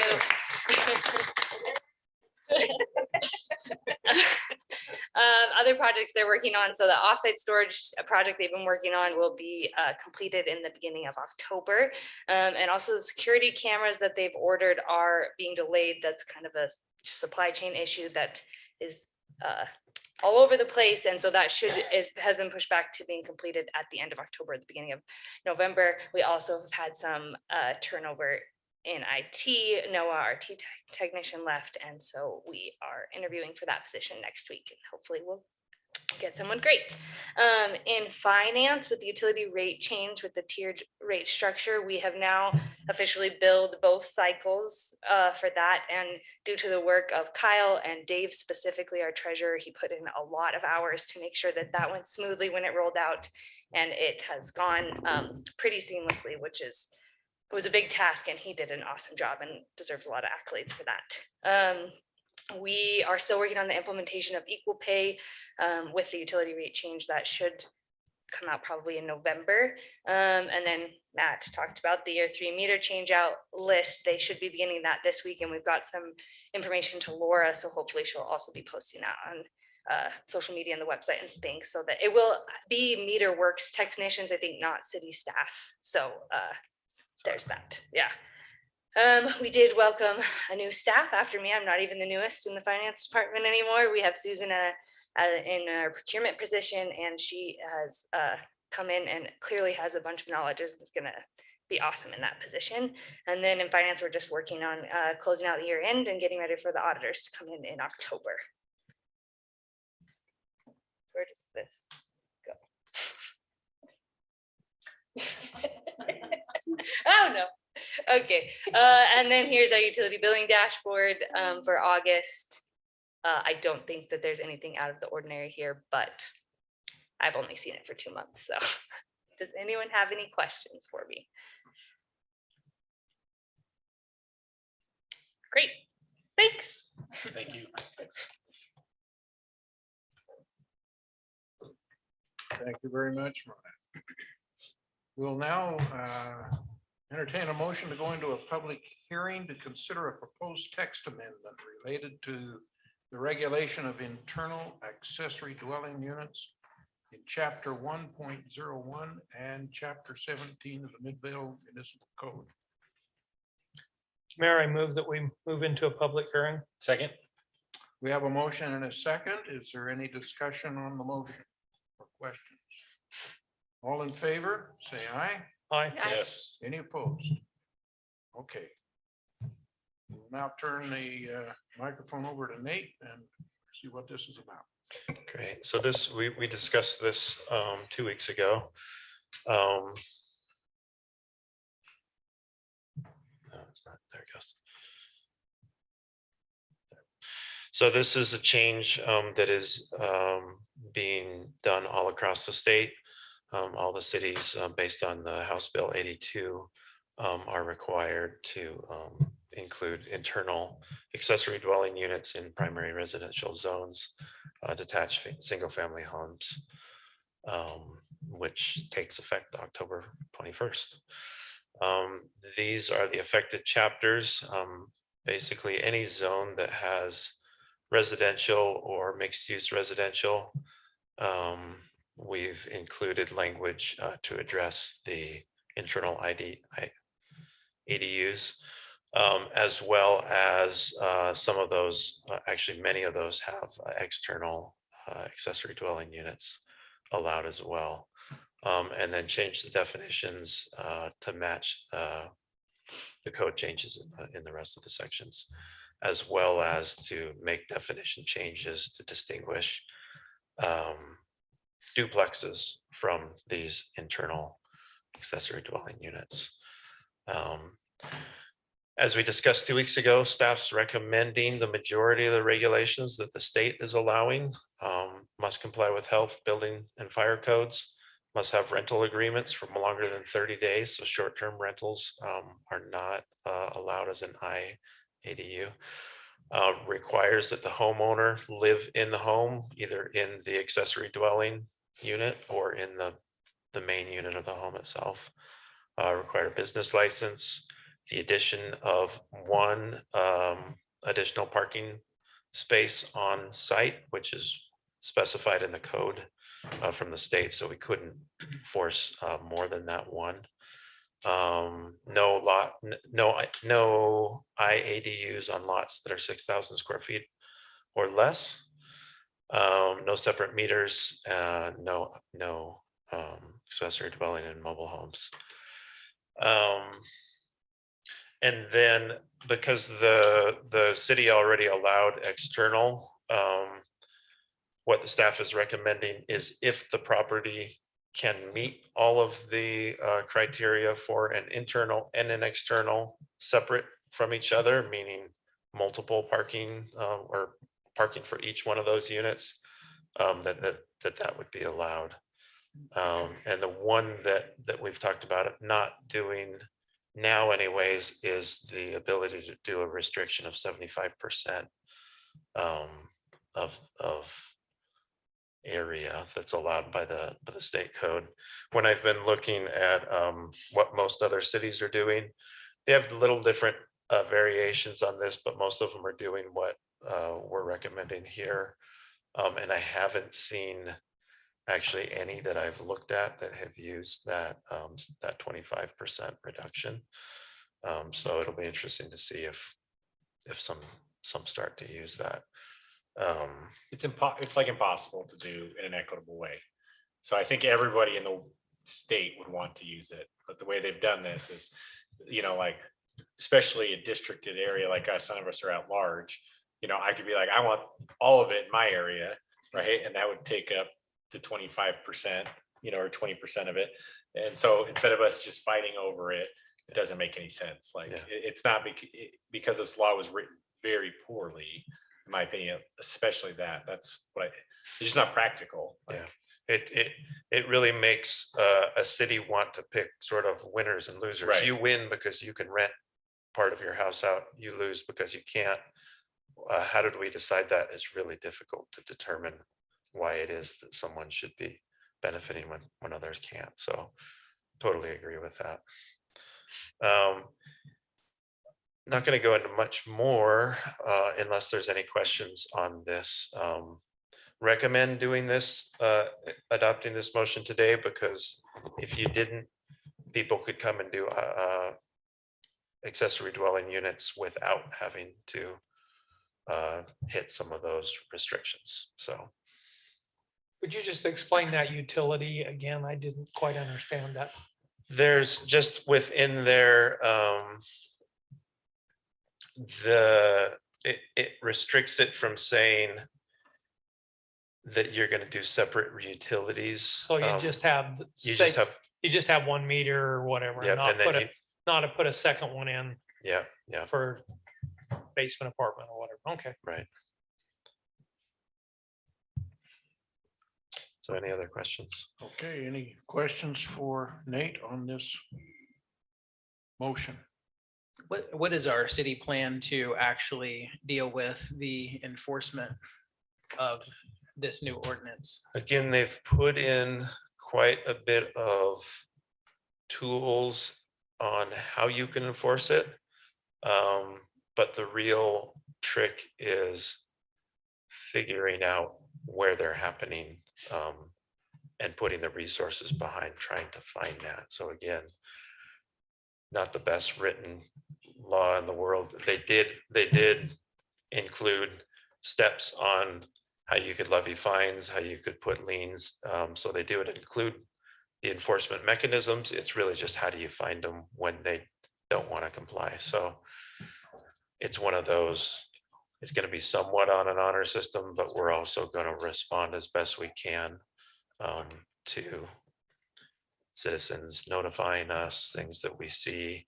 It also becomes difficult when there's family members that are staying in a basement apartment. They wouldn't have to be paying rent or being licensed as a eternal dwelling unit in that. So it's just really difficult to distinguish and to know what's happening, unfortunately. Catch me if you can.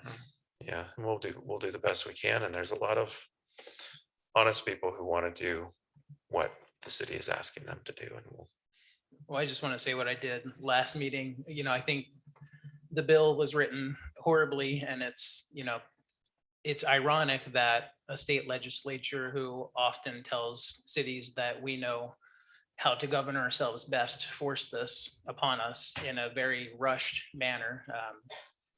It was introduced in the last legislature and passed pretty overwhelmingly. I will note that our state representative Stoddard voted against the bill, so he should be thanked for that. This is something we could have easily have addressed as a city and a city council and decided if this is what we wanted for our city to begin with. I just want to put that on the record. Any other questions, comments? I'll entertain a motion. We need to open it to public comment. Okay, this is open for public comment. Anybody in the public would like to address this proposal? Seeing none, I entertain a motion to close the public. I move that we close the public hearing. Second. We have a motion and second to close the public hearing. Comments or questions on the motion? All in favor, say aye. Aye. Hi. Any opposed? All right, it's closed. Now, I'll entertain a motion.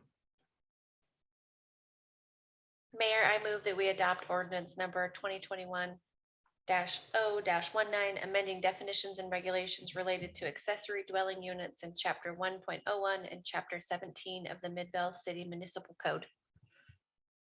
Second. Okay, we have a motion and a second in relation to accessory dwelling units internal. Any comments or questions on this motion? Rory, would you ask the question? Yes, Councilmember Sperry,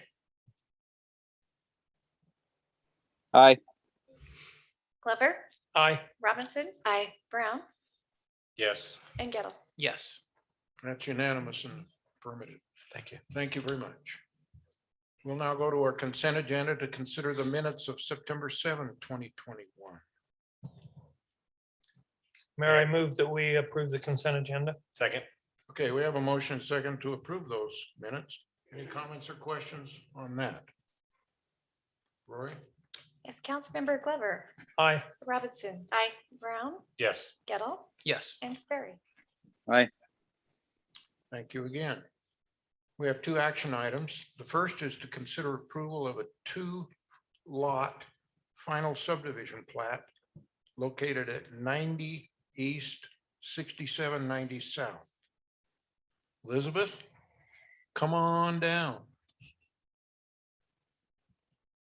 Okay, yes, so this is a final subdivision approval for Carroll Cove. You'll see here just to the north of the subject property is 6790 where it fronts, and then just over kind of right off State Street. This is just a street view of the property. You'll see the house that's there, and then they are wanting to split it into a flag lot just behind. So the Planning Commission did approve a conditional use permit to allow for that flag lot, and then recommended an approval with conditions to you all. So there is the subdivision. The conditions of approval are the same as included in your summary report, as well as the recommended motion. Okay. Does any member of the council have any questions or comments for Elizabeth on this issue? That might have been the quickest presentation I've ever seen. Try to be really concise. Okay, hearing none, I'll entertain a motion on this. Thank you, Elizabeth. Mayor, I move that we approve with conditions the Carroll Cove final subdivision at 90 East, 6790 South with the following conditions. 1, a note will be added to the plat that a minimum of 3 street trees are required along 6790 South. These trees shall be planted or guaranteed by a cash bond prior to recording the final plat. And 2, the applicant shall obtain all required signatures on the final plat Mylar. Second. Okay, we have a motion and a second on this action item. Any questions or comments on this particular motion? Hearing none, Rory? Councilmember Robinson, Aye. Brown, Yes. Gettle, Yes. Sperry, Aye. and Glover. Aye. Thank you. Unanimous. Thank you. We'll now consider resolution number 2021-R-34, authorizing the execution of the Technical Planning Assistance Program Funds Cooperative Agreement. Boy, I hope that doesn't turn into an acronym. Between Midvale City and the Utah Department of Transportation. Nate, what does this mean? All right, we're gonna call this the Canal Trail Study, which is a little easier to do. I'm not gonna present this until. So what this is with the Wasatch Front Regional Council, does grants every year. Several of Alex and I had put together several grants. One of them was a State Street grant. One of them was the Canal Trail Study that wasn't accepted or approved. But without us knowing, they forwarded to UDOT, and UDOT actually granted a grant. So it was a nice surprise to have a grant rejected and then all of a sudden get the money anyways through another agency. And so UDOT wanting to make improved walkability and pathways. What this planning assistance grant does is the city will be able to go out and hire a consultant to do the very first preliminary look at what a trail system along the 2 canals that run through Midvale would be. This is very high level, talking with property owners, understanding the makeup of the trail, understanding how they're maintained, and trying to determine if it's appropriate to have pathways along those trails. So this is nowhere near the first step where we're going to start going and start paving and putting things in yet, but it's really an assessment. So the funding would be along the 2 identified trails. Like I said, working with the owners and figuring out what the next steps should be. The map there shows where these 2 trails come through Midvale and then connect, to the adjoining cities. So the study would study the entire length of both of those canals, making recommendations in either certain areas or entire improvements and what those would look like.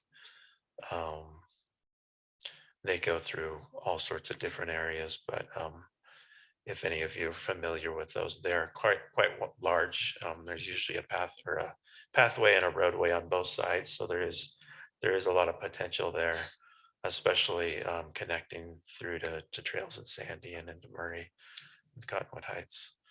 I'm excited about this, Nate. I got thinking as you were starting here, when was it that Rick Battison and I applied for and got a grant from the Forest Service, I believe, to do the same thing? And we identified, and that's about as far as it went.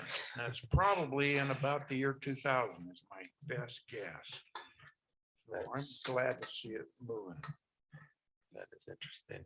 Nate, Yes. this is obviously because you have a lot of free time, so this is, something you can just whip up. But when I lived in Draper, I could ride my bike along tracks, like tracks had a trail. Like, do they know if they're ever going to extend that further north? I know I'm adding to this discussion by like, here's this third thing. So I don't mean to do that to you, but do you know if they've ever discussed about including other cities in that, on that plan? Yeah, they did. In fact, one of the other scope of works that Alex and I were working on was continuing one of those trails along the tracks line. Or sometimes it veers off of the tracks line, but the basic concept is that it follows along that basic trail. That's one that we put on the back burner. All the ones that we've got grant funding for, obviously we want to do those ones to take advantage of the grant. That one we hadn't yet applied for the grant. And when we did, they said we're probably a few years off from funding grants like that. So it actually worked out okay. I still have the scope of that. And in fact, I think I got an email from that, from the person that we were working with just a couple of weeks ago. So when do you want to start that up again? So maybe next year we'll do that one. Cool. But yeah, we're looking at any connectivity that we can throughout the city. So the estimated project cost for this is 75,000. We've got 69,000 from UDOT, matching with Midvale City funds, which has already been approved in the budget that was approved for this fiscal year. So like I said, work with the property owners, work with public utilities, irrigation companies, UDOT, UDA. Everybody is kind of involved with this. It's nice to have Wasatch Front Regional Council behind it and UDOT behind it, because we'll get a lot of good participation with that. Do we know if the other sides of the trails, because our city's kind of small, should be great, if we know if Sandy will do their part or Conwood Heights or Murray. Yeah, these are part of a bigger, the bigger regional plan that they did. And so they are putting funding. I'm not sure if they've have this exact grant funding for every single one of them, because I don't know what cities applied for that. But the overall concept has been a regional sort of connecting all these canal trails, and even in some instances being able to connect them up to the sort of the trail that goes along the Wasatch Front, the Bonneville? the Bonneville and the Skyline Trail sort of area. So that's the hope, is to be able to just keep connecting and connect down to Draper. I know they've done a ton of work on their trails down there, so it'd be I great. know Murray has theirs from Wheeler Farm on out to Van Winkle Expressway and beyond. And so ours would tie straight into that, right across I-215. Yep, I drove around and I tried to look at all the different places where it was going to connect. In fact, I was taking these pictures today because I wanted to kind of show there's a lot of these paths are already there. It's really just improving them. So I think you'll get a lot of, well, we don't want people going through our backyards and all this sort of stuff. The truth is there's really trails there already. We're just kind of improving them, making them safer, or at least studying what that would look like. So.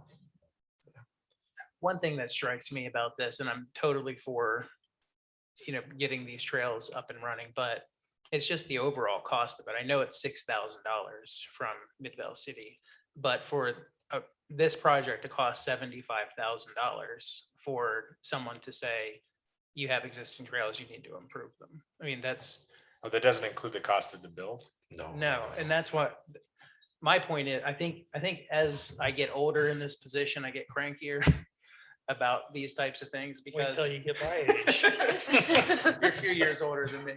But like for $75,000 for them to say you need to improve the existing trails, I don't think they're going to come back with anything revolutionary with that money. So just start with $69,000 to actually improve the trail. Yeah. Oh, the way I understand it, I'm not sure, but I mean, there's a lot of different ownerships. The people that own the canals, it has to work out agreements and that kind of thing, Yeah. so that we can actually do this. I think that's probably where most of the money will probably go. There's a lot in the scope. There's a lot of public outreach involved in it. And then there also is, if you see on that paragraph, part of the deliverables is the concept design. So we are actually going to see, you know, the different parts of the trails and what could be there and what the concepts are. So I mean, those do have some costs when you start having landscape architects designing different concepts and things like that. I know. But won't our engineer do their own?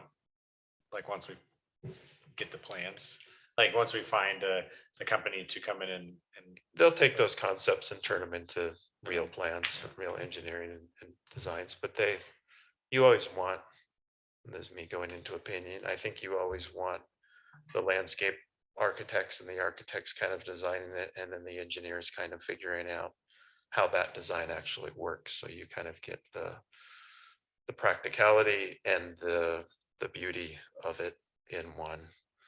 I think it helps sell the project. I mean, these when they do come will be expensive projects. Unfortunately, nothing that we ever propose or do doesn't come in with these numbers that just kind of blow our minds sometimes. But that is just the cost.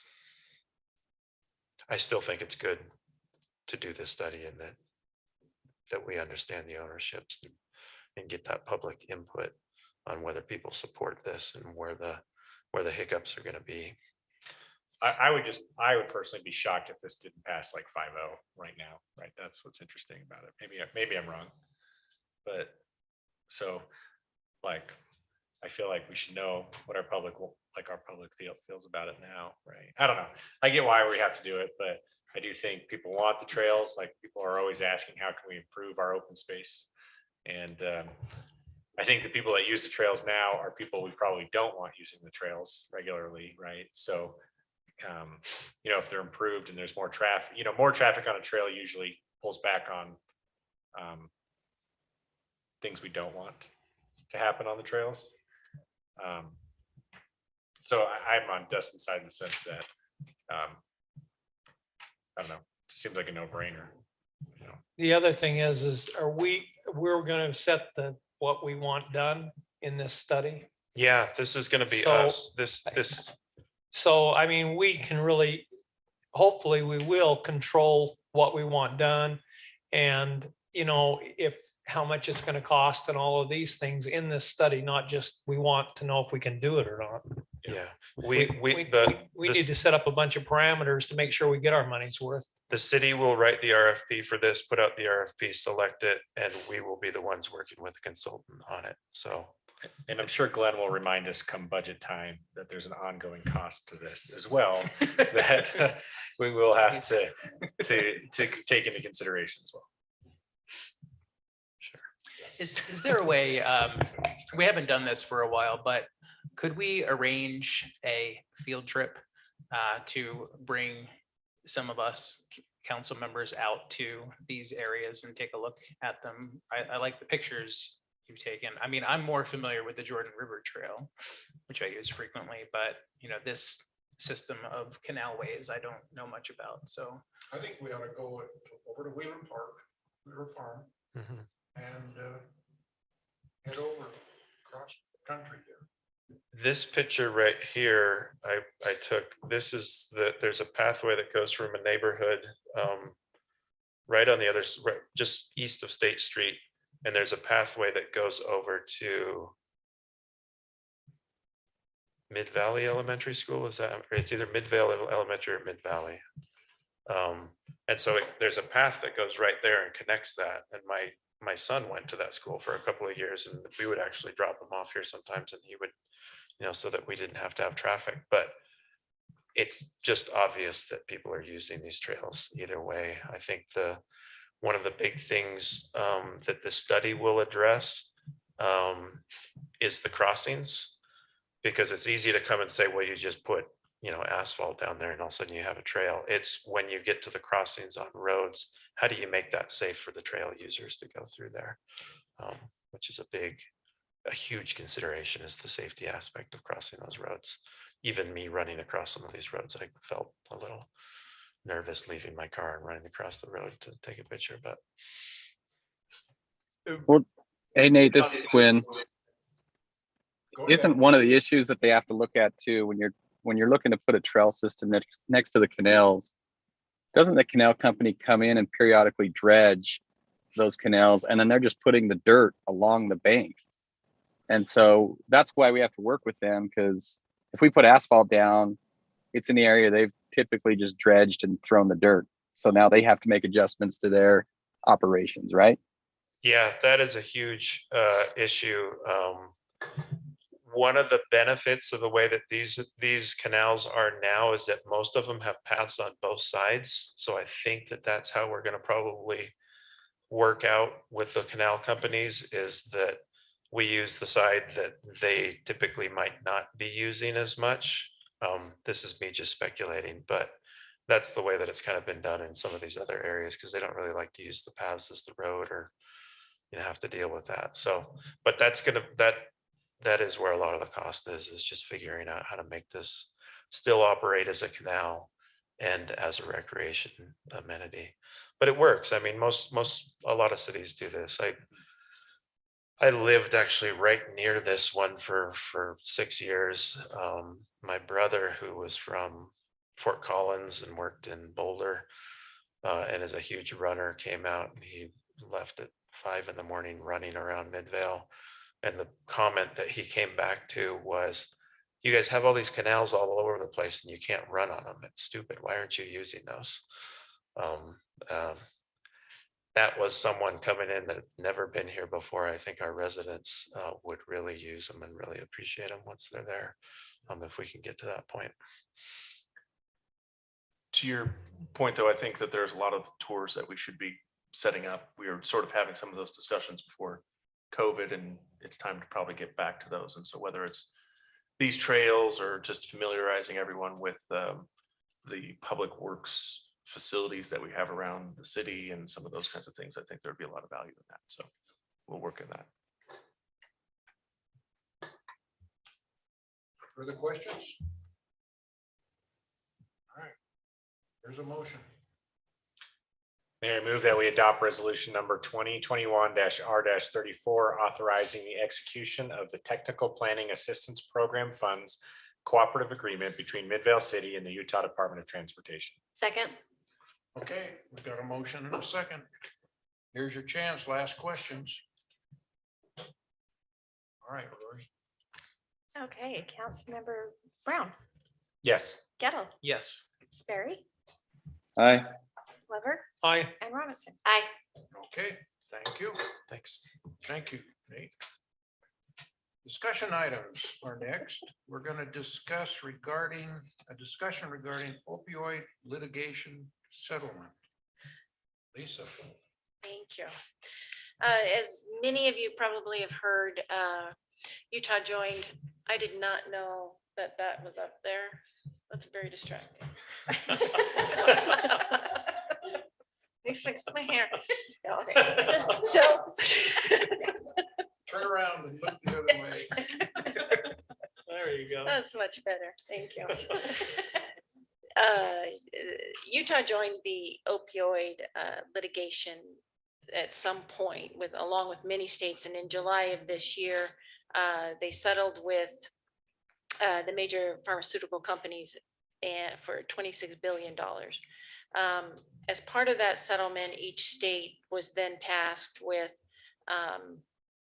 creating agreements and determining how those things could be allocated, or how the funds would be allocated and distributed. So the Attorney General's office reached out to the municipalities and asked for our cooperation in joining with the litigation. Joining in the sense of just distributing the proceeds, not the actual litigation. So what happens is that as part of this agreement, the states received more money if they had full support with all of their political subdivisions.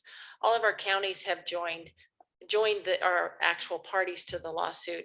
So with, they're requesting that any municipality that has more than 10,000 residents join this in this litigation. If that happens, then the state can get 270 million over 18 years. That is to go to the abatement of the impacts of the opioid epidemic. So without full subdivision cooperation, the state only gets 151 million over 18 years. Purdue Pharma and Mallinckrodt had filed bankruptcy, and there is 72 million over 9 years that will be distributed to the state. So the purpose of this discussion tonight is just to get your direction as to whether or not you want us to join with the state and the other political subdivisions of the state in this agreement to disperse the funds. The problem with it at this point is there are a lot more questions than I have answers. We don't know how the funds will be distributed, how much money we could expect. We don't know what qualifying expenses are going to be determined. We don't know the mechanism on how the funds will be distributed. Those kinds of things we're still learning. But we do have to be a part of the distribution agreement we have to notify the committee that is overseeing this by December, and then January on the there's the lawsuit that's going on, and then there's a bankruptcy, and the lawsuit has the J&J, and then the big Cardinal Health, Amerisource Berggren, and McKesson. So there are two different settlement agreements, and we have to let them know in December and January. The one thing that we do know is that most of the money will be required to be used to address the opioid epidemic and its impacts. So I just need to know if you guys would like me to pursue going to the meetings and seeing what it will involve for Mid-Val. Yes. Yeah. Everybody give it that.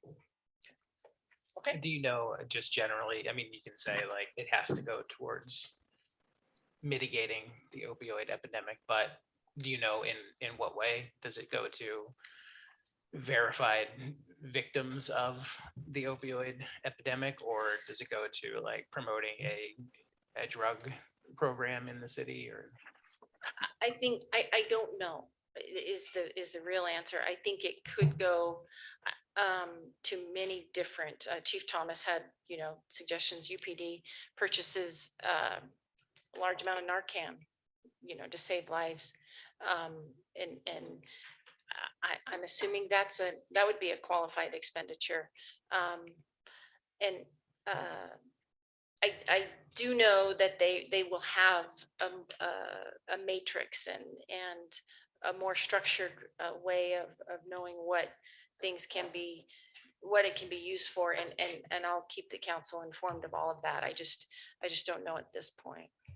Do we have any idea about, from what the amounts you said, of what we would get?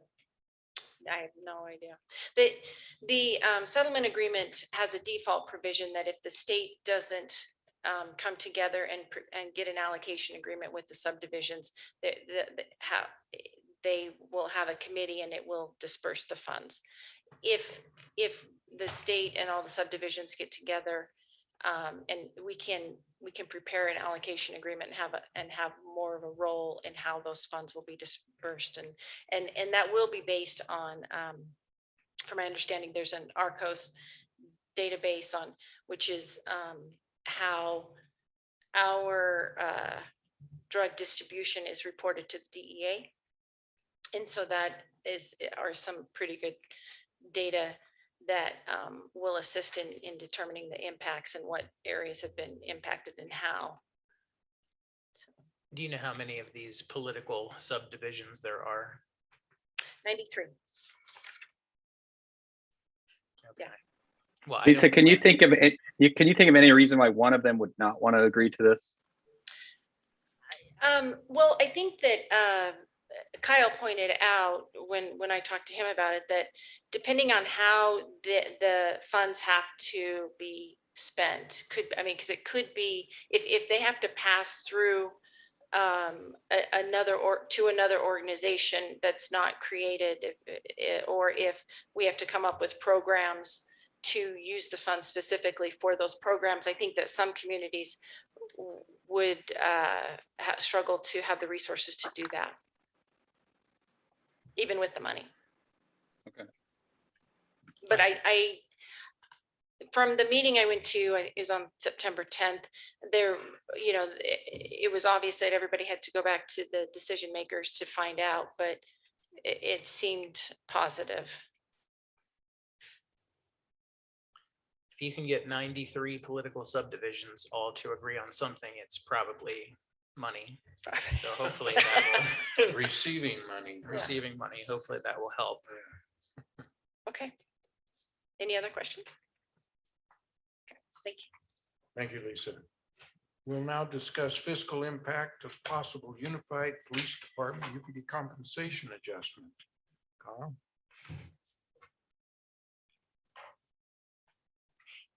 While Kyle's coming up here and he'll, I'm sure, articulate this in a better through his PowerPoint presentation, but as you recall, at the last meeting, we had the discussion where we were talking about the different rankings of where people are and how they're funding their police forces. And the discussion last meeting was we didn't want to discuss what the ranks were as much as we wanted to come back and say, what was it that we could afford? And so the struggle that I talked about, but Kyle turned into numbers up here, is this idea of there's so many variables, and because we didn't necessarily walk away from the council meeting with sort of an understanding on what our sort of the philosophies were that we should be working under in order to come up with the sort of the proposal that we could afford, we decided to come back with several different scenarios. But a couple of the factors that we really were looking into is this one of saying, is our goal to maximize the amount that we're going to provide for compensation for UPD, or are we going to look at a lower number, but then also what are we going to do for our additional services that we're seeking all the time from the city general fund? Let me put that a different way. What we're trying to say is, do we want to make decisions that are going to allocate the funding that we have available to just cover the increases, or do we want to try to find a way to retain funding so that we can expand other services that aren't law enforcement? And so as we're going through and putting this together, those are some of the philosophical discussions that we have to have, as well as what are our concerns about taxes and how those are going to affect our residents. So it's not just sort of a, can we afford it? Because we can, but it's what do we really want to do? That was an ineloquent way of setting this up. Kyle and I had a conversation about that, but I think he's going to do a better job when he gets to the presentation. I feel a little bit guilty that it's hard to direct staff, but the irony is not lost on me that a group of people are asking another group of people to do a lot of work, and they are probably feeling like they're underfunded and understaffed as well. The other day I got an email from the school district saying, hey, we don't have enough people to work in various departments, including like lunches. There's not enough people to provide lunches, right? So I struggle with this topic. It feels really weird to me to say to Kyle, hey, here's these things you should normally be doing. This is outside of the normal budget cycle. Spend 1 million hours that you don't have because we have way less people to do this. I think it's kind of unfair and to do this. And I also just want to say, I also think it's super unfair to do to people that are running for election that may or may not. I'm running unopposed, so it doesn't matter to me either way, right? Because I can vote how I want. But I think it's super unfair to do this right now where someone might go, hey, they're knocking on doors and everyone's going, hey, you've raised my water taxes. Now you're going to raise potentially money for taxes. So I think it's a little below the belt to do this right now. And I'm not super a fan. So that's why it's hard for me to direct it. They probably need it, right? But I don't necessarily think this has been the best way. And so I'll try to give better direction, but generally I just don't think this is, I guess, professional, because now you're already to your limit. Thank you for those comments. I did just want to note that every member agency of UPD is going through this right now. So Right. they're all doing the analysis. And where it is half of our general fund budget, I do feel the time I'm spending on this is well deserved, just because it is such an impact on our budget. So. Yep. So I do printouts. So hopefully it'll help, because you probably see there are a lot of numbers coming up. So I thought that might help. I did want to give you a quick recap of the board meeting that happened last night, the UPD board meeting. One of the major things was the board did request an additional budget and finance committee meeting to be scheduled before a possible vote October 21st. During the board meeting, they did mention that Murray City is the latest to make a compensation adjustment. What I was able to find both through the meeting and then I did look in their council packet is that they did increase their entry level officers about 16%, and it moves them into the quote unquote top 3. They did mention, because I do hear this a lot, it's not mentioned a lot, is how are the cities and how are agencies paying for this. They did say they were going to fund it through savings from the prior year. So the police department budget had approximately 500,000 of savings that they were going to roll forward to fund this. That doesn't account for how they're going to fund it in the future, since that's just one-time money, but that's just out there. A couple of the Slovisa members on the board did mention that their townships did adopt, or towns adopted resolutions supporting Slovisa raising their property tax rate 16.5%. So that vote would happen in December, but those two, White City and Brighton, did mention that they approved that. And then there wasn't a lot of direction given by the board members on what they were comfortable with. I did put the two that were actually stated. And the board is talking about positions, not ranges, which I'll be talking about ranges later. Holiday was comfortable with being in the 2nd through 4th position. Mill Creek did initially say that they wanted to be at a higher position, but then did say, Mayor Silvestrini did say he'd be comfortable with 4th position. One of the major constraints that the board does recognize is that this first year where Slovisa cannot do a tax increase until next year, their fund balance is really going to be what constrains on what the Slovisa members will be able to do. Then finally, board direction was that each member agency determine how much fund balance can be contributed towards increases. Just a brief note on the timeline. I did present this last time. So there are 2 more council meetings before a proposed rate adoption by the UPD board. And then I did put in here, there is going to be a UPD budget and finance committee. They were looking at possible times that committee could meet with a goal of compensation increases November 1st. So as you may or may not remember, last time I was pretty late doing this presentation last time. When I did my scenario last time, it was more of a worst case scenario, making assumptions that our revenues wouldn't be increasing next year through normal growth, and that everything was pretty static. So I did a little more analysis this time, assumed that our property tax would grow at a very conservative 1.5%, and that the remaining revenue sources would grow at 3%, which is very conservative based off of our history. And then I took the options that were given by the UPD administration board, with increases ranging from 647 at the low end to 1.3 million at the high end, and that would be Midvale City's portion of those increases. And then there is a part year that would be for the rest of this year if approved. I also did build into this scenario an assumption that our UPD normal member assessment would go up 4% a year. And as you can, as the city manager mentioned, I could do an infinite number of assumptions. So I narrowed it down to 2 along with different ranges for those increases. So I made an assumption that our normal budget, city budget outside of UPD would increase 2% a year. Historically, that's been enough to fund employee merit and COLA increases and insurance increases and a few of the other increases that come along, but normally we're not adding services or increasing service levels. It's really just trying to keep us at a base level. Another scenario I did put together we'll go through is increasing our service levels by increasing our budget. So that would be changing that increase from 2% to 4%. So the thought there was we are getting a lot of requests. I know you as council have gotten a lot of requests from constituents that they're looking for X service or they want something done more often. This would be just a scenario to say, hey, we're going to start trying to fund some of those requests. One of the big caveats in here is that we haven't gone through the full budget preparation process. So we haven't reached out to the department heads to see what their requests are, what they're seeing on the horizon. We haven't done a full analysis of our revenues. It was simply taking a percentage and multiplying it off of our historicals.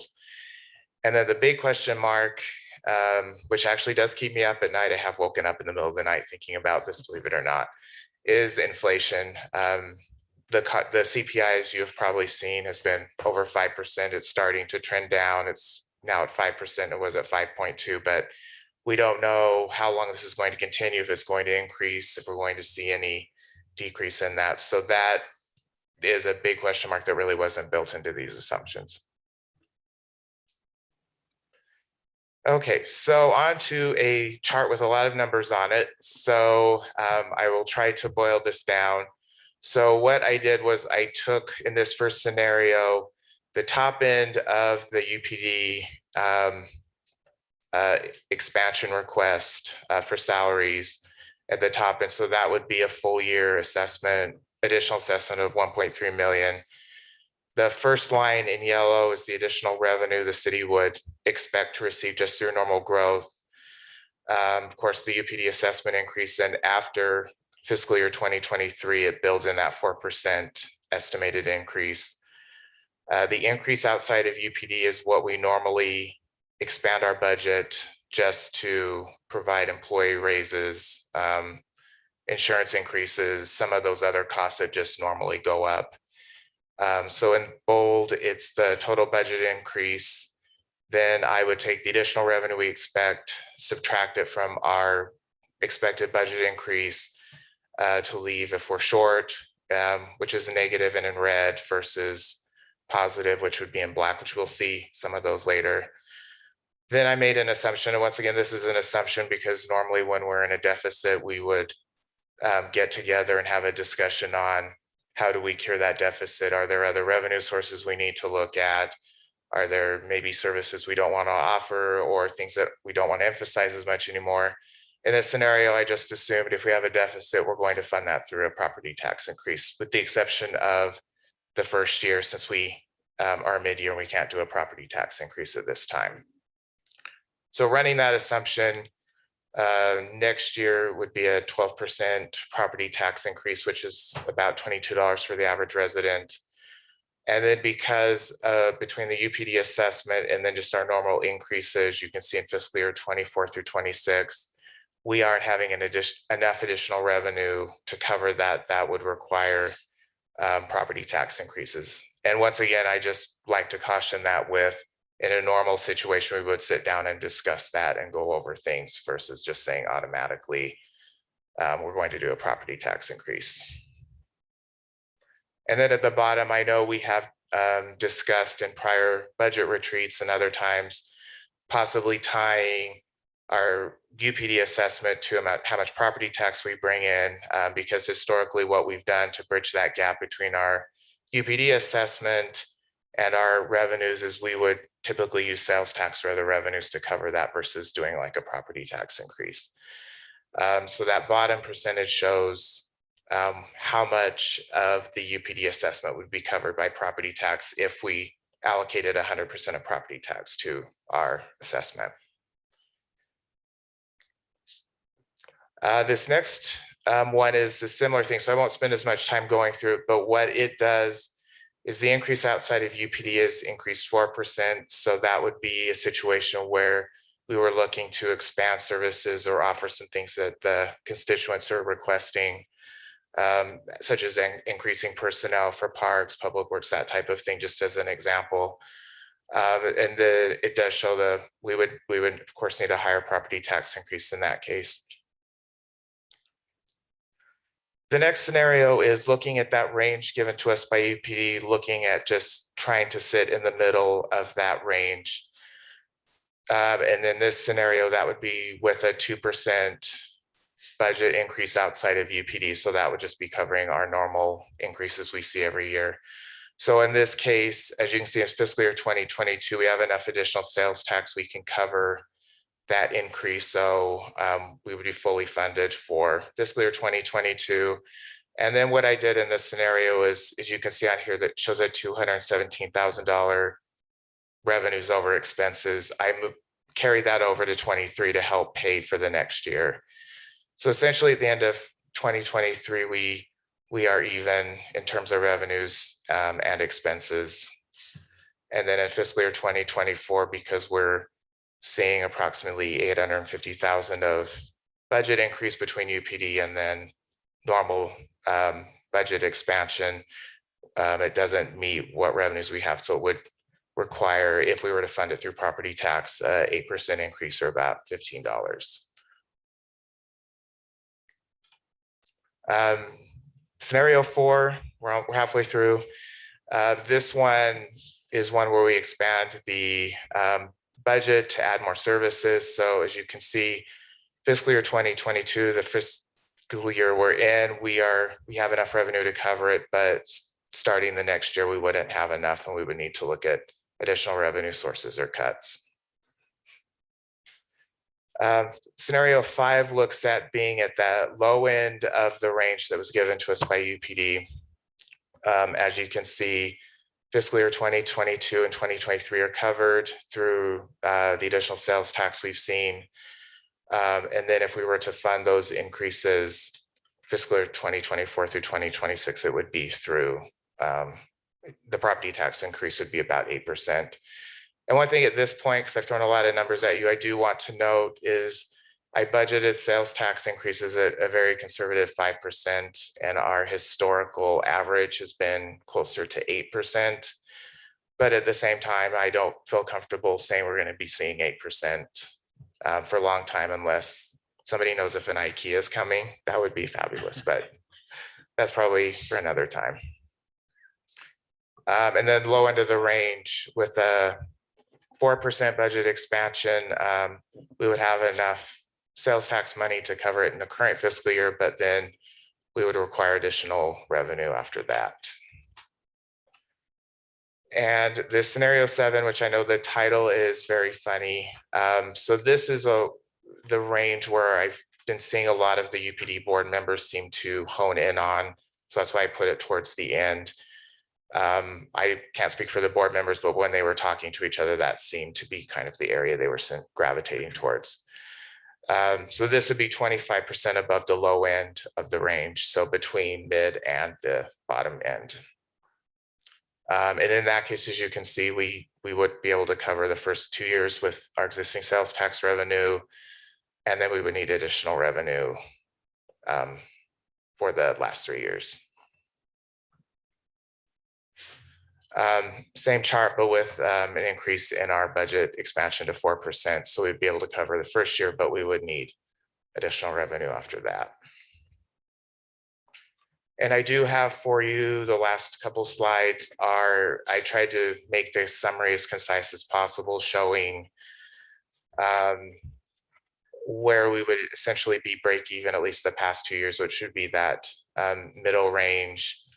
And then it also shows the necessary property tax increases if those future years were funded via property tax. So with that, I've just throwing a lot of numbers at you. I did want to just reiterate a few of the budget considerations for next year as we discuss UPD and their increases. So as I mentioned previously, looking at employee merit COLA increases next year, especially with CPI being at 5% right now. The good news is this is the third month of the CPI declining. Now, granted, we're talking 0.01%. It's not a huge amount, but at least it's not going up. We also, as administration, of course, are worried about keeping our current employees. And then as the city managers explained, I mean, we've seen quite a high turnover. So we want to make sure we are keeping our current employees. And as we've mentioned, increasing funding for high workload departments, such as community development or legal. And we are doing certain things to address that, such as having a fee study done for community development that is starting this month. And that wasn't built into any of those scenarios since we don't know what the outcome will be of that. But that is also if we have other high workload departments that don't necessarily have a fee directly tied to it, other revenue sources have to be used if we want to address any of those issues. And then, of course, service level discussions.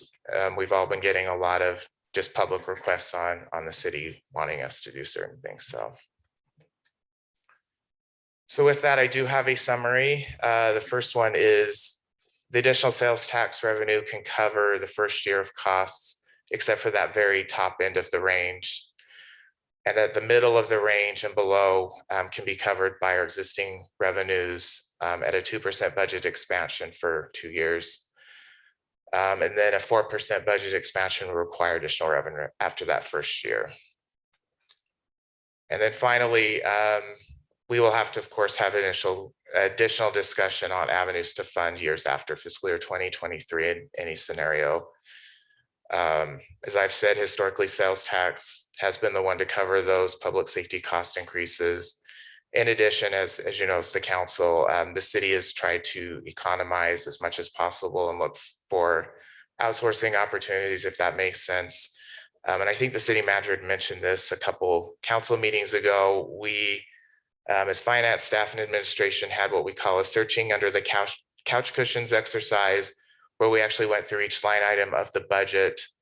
And we spent a couple hours doing that and looking at areas that we might be able to pull money from without affecting services. And we came up with $9,000. So we really have over the past few years tried to get the budget as lean as possible. So there isn't a whole lot to cut that isn't going to start affecting services. And with that, I'm happy to entertain any questions or comments. Well, just say my name right away and we can go from there. One more set of things, sorry, really quick, just to cover. It's just a quick reminder too, though, that this process of looking at increasing the salaries at UPD began with another city who lost a lot of officers, and we needed to find a way to bring them back. They started the sort of price war that we are having, and that all happened after our budget was approved. And now basically every community in the valley, almost all, at least in Salt Lake Valley, in the Salt Lake Valley, has participated in this, and UPD is really the last group to do so. And we were already low in sort of that pay scale, and for most of the positions.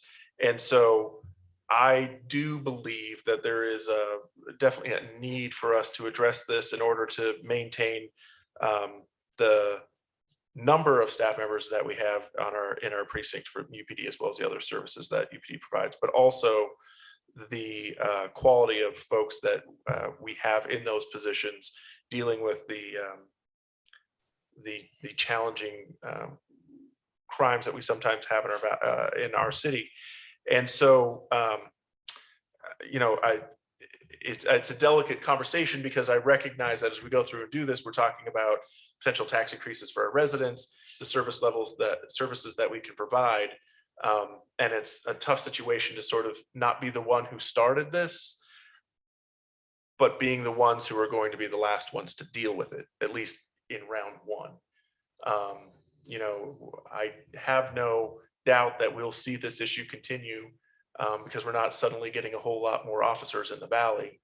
And so this isn't, I don't think this can be or would be the only bite at this apple too. And so this is a very challenging discussion, and that's why we wanted to provide you with as much data as possible. And you know, it's a tough thing for us to work on. So I appreciate your consideration of the information that we've provided and the difficult decision you have ahead. But before I ask my question, I understand what Matt's saying. I stress this every single time, and I can't stress it enough, is this is definitely not unique to police force. I mean, there's like an arms race on every type of job that's worth having.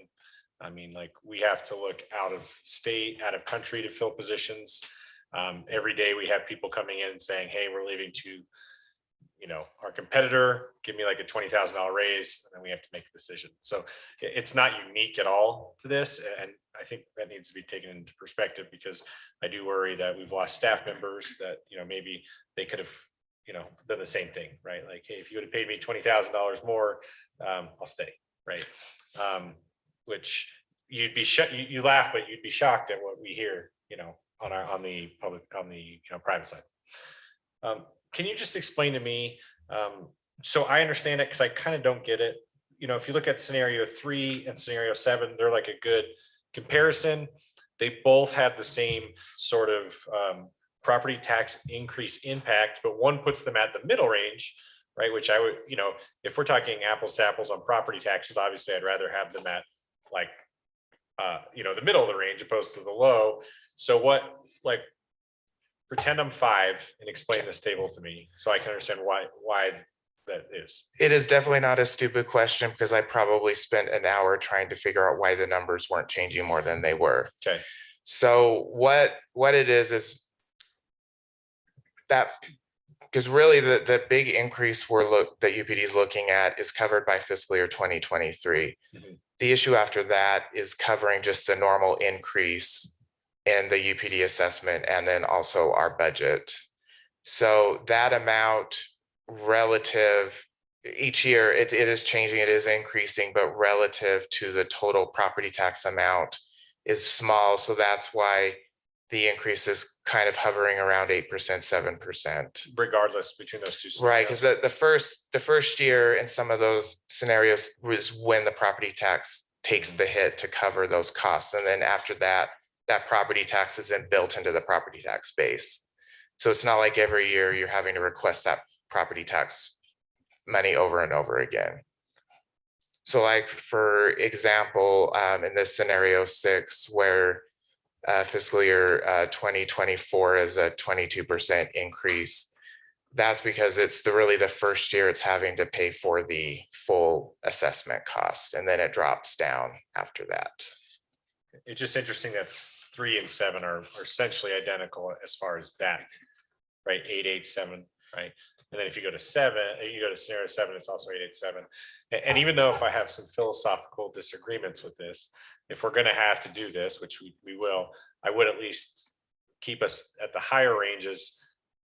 You know, so if they're identical, I wouldn't mind removing those from the discussion long term, because at the end of the day, that's our big impact, right? Like, how much is the property tax going to be? And if they're both 887 after 24, 25, 26, I mean, I think it would not necessarily look great for us to go like, hey, we're gonna do the same property tax increase, but we're gonna pay you less. You know, because if we're gonna go down this route, you know, we need to probably look at that, you know. Correct. I for sure was not gonna say anything after my little speech at the beginning, and I just can't do it. It's impossible. You know, the other option is, we talk about not having a tax increase next year and waiting for the other year. In my mind, we take a smaller tax increase next year, and we each Like steps. we do small steps each year. That was the last time we had a big property tax increase. That was the number one thing everybody said, is we would rather have a small step every year than having 50 or 100% in 1 year. They didn't like that at all. Right, and that's what I would recommend. Yeah. Outside, prior to even this UPD discussion, that was something I was going to recommend to you as a council, is to have a small increase every year. So you're not getting hit with these huge 50, 75% increases. And as far as the UPD, I think we ought to be in the middle. Just because I don't want to force another wage increase over and over again. As if we went to the complete high, then we're right back in. The other cities are going to try to beat us out. And we just don't, at least Midville doesn't have the money to keep doing this. We just can't do it. So, but I do think the police we need to hire good policemen. Our number one duty, I think, is police in the city. We need to have safety and security for our citizens. If we don't have that, whether we have parks or we have whatever we don't have, we need to have police. Now, hopefully we can fund all of those things. But if we can't, the police get the money and the fire. Unless everybody in the city has really high fire insurance, and then we can just let it burn down and they can rebuild. Well, that's what you just let it burn down the ground. I'm teasing there, okay? We need both. I think one thing I would like to add is I think we owe it to our residents to say that if we are going to increase our police budget to make our officers second, third, and fourth place, and I almost hate to even reiterate that because I think, that race to a place is very detrimental to any city who does that and says, I want to be in second. Well, of course, Holiday wants to be in second place. They have the tax base that could pay for it very easily versus Midvale and others. But, we do owe it to our residents to say, if we're going to increase police budget in the middle of a budget year, might I add, 3 months into it, we just had a conversation about police funding and how much we wanted to add to this current fiscal year, which is 3 months old. There's, all these numbers, none of them take into account that the same thing could happen in 2023 or 2024. So, all these numbers are great to have, and they do give us some sort of framework, but how great are they? How they're not set in any stone at all. They're just magical numbers in front of us that look good. And thank you for providing You're welcome. numbers that look good. No offense. But all of this to say, we do owe it to our folks to say, we're going to increase the police budget if we do go that route. But here's the successes that our police force has had. If we're going to have the second or third or fourth highest paid police force in Salt Lake County, we should have the second, third, or fourth best police force. And obviously we want to have the very best, obviously. But, we need to have some sort of, these numbers are great, but I would also like to see quantitative data that shows, our UPD police force is successful in the following ways. And I think that would be, folks can maybe swallow a tax increase a little bit better when they know that, the money that we've allocated to our police force is going to a better police force. So, if the threat is, if we don't increase the money, we're going to lose all of these great police officers, that's a threat. There's no other way to describe it, but we also need to start quantifying, what is a good police force, what is our crime solve rate, for instance, versus other neighboring agencies.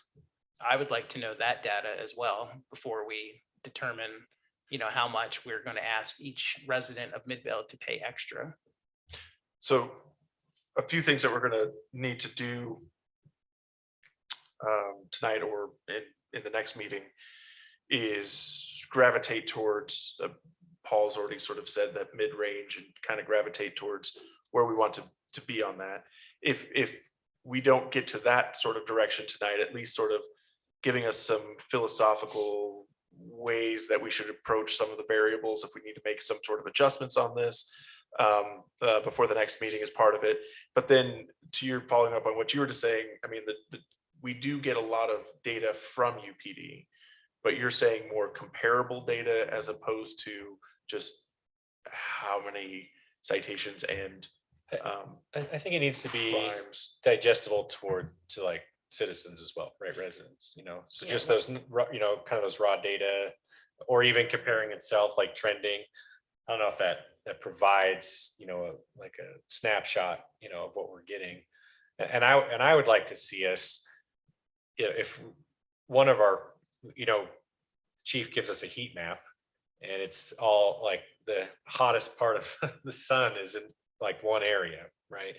And so if we could work towards what we can do other ways, like I still think we got to try to lean into those, at least the Motel 6, on what we can do to get them to change their ways in some way or another. Like I know cities around the country have gone after, problem motels.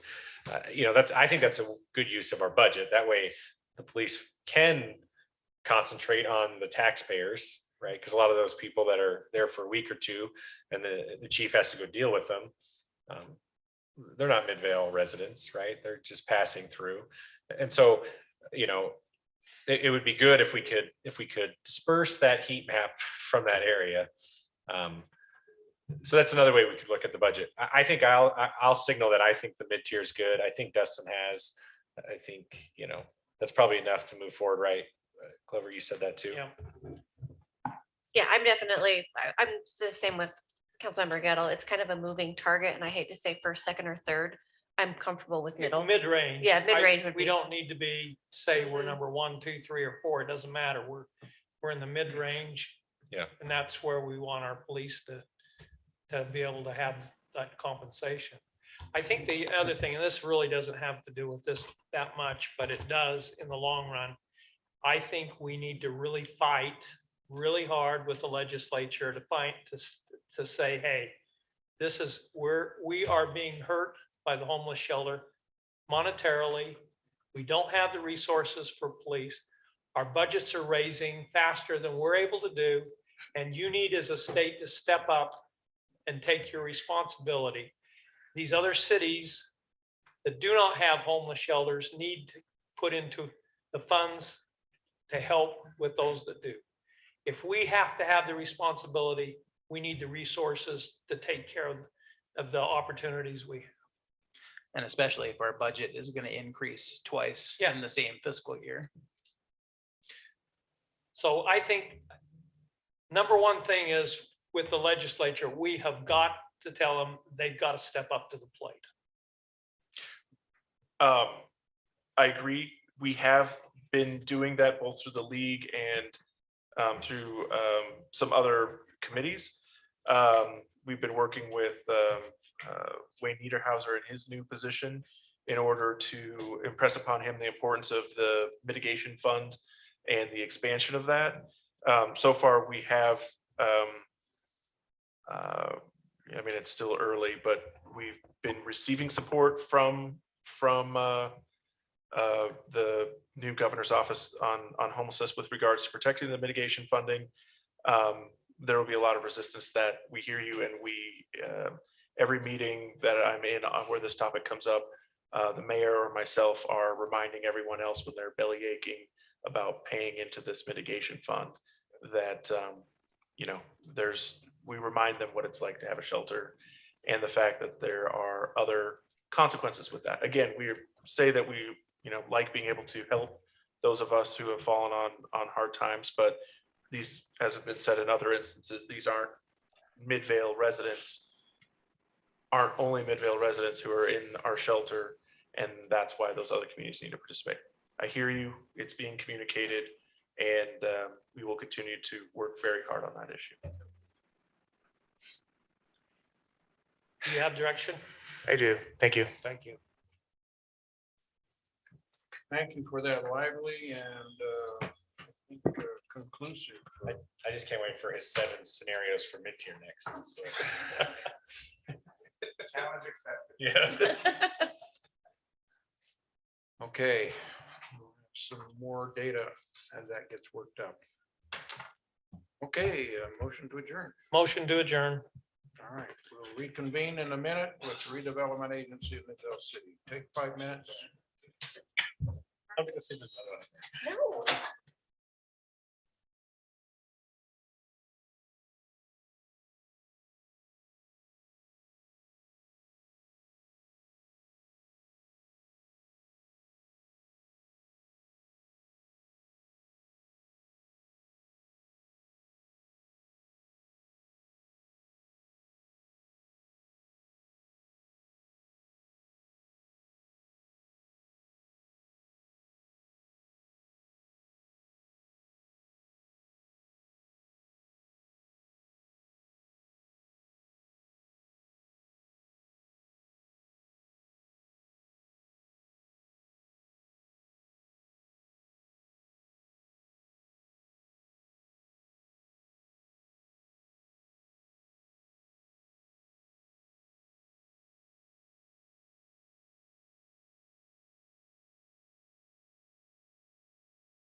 Thumbs up. I want to call the redevelopment agency of Midvale City meeting to order. Welcome all of the employees who are here. And we will begin with a roll call to determine if we have a quorum or not. Okay, Board Member Brown, Present. Robinson, here, Glover, Here. Gettle, Here. and Sperry. Quinn, See up there, someone get a broom. hello.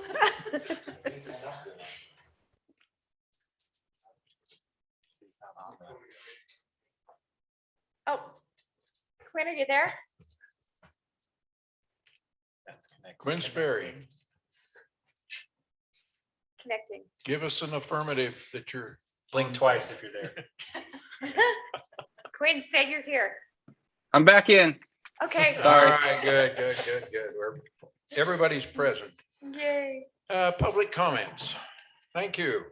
Okay, we'll move on to public hearings. We're going to consider a proposed amendment to the fiscal 22 budget of the redevelopment agency of Midvale City, and I'd like a motion to open the public hearing, please. Mayor, I motion we open the public hearing. Second. We have a motion and a second to open this public hearing. Any comments or questions on the motion? Hearing none. All in favor? Yes. Aye. Any opposed? All right. We're going to invite Cody to come up and help us understand our budget amendment. Thank you so much, Mayor. Pleasure to be with you this evening.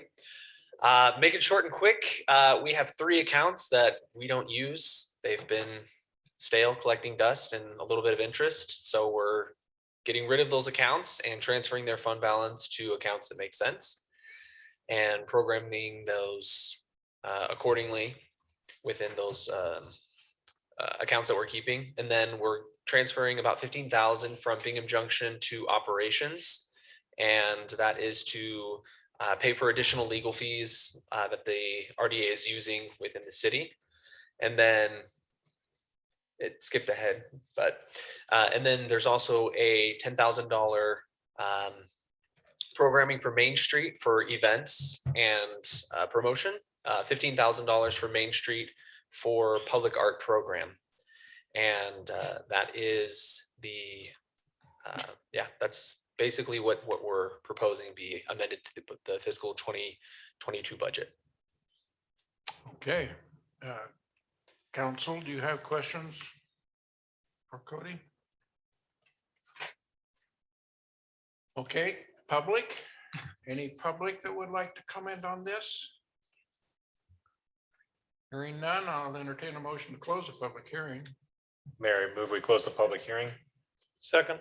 We have a motion to close the public hearing. Any comments or questions? All in favor, say aye. Aye. Yes. Aye. Any opposed? All right, public hearing's closed. I'll entertain a motion on this action item. Mayor, I move that we approve resolution number 2021-16 RDA, a budget appropriation resolution of the redevelopment agency of Midvale City, amending the operating budget for the fiscal year ending June 30th, 2022. Second.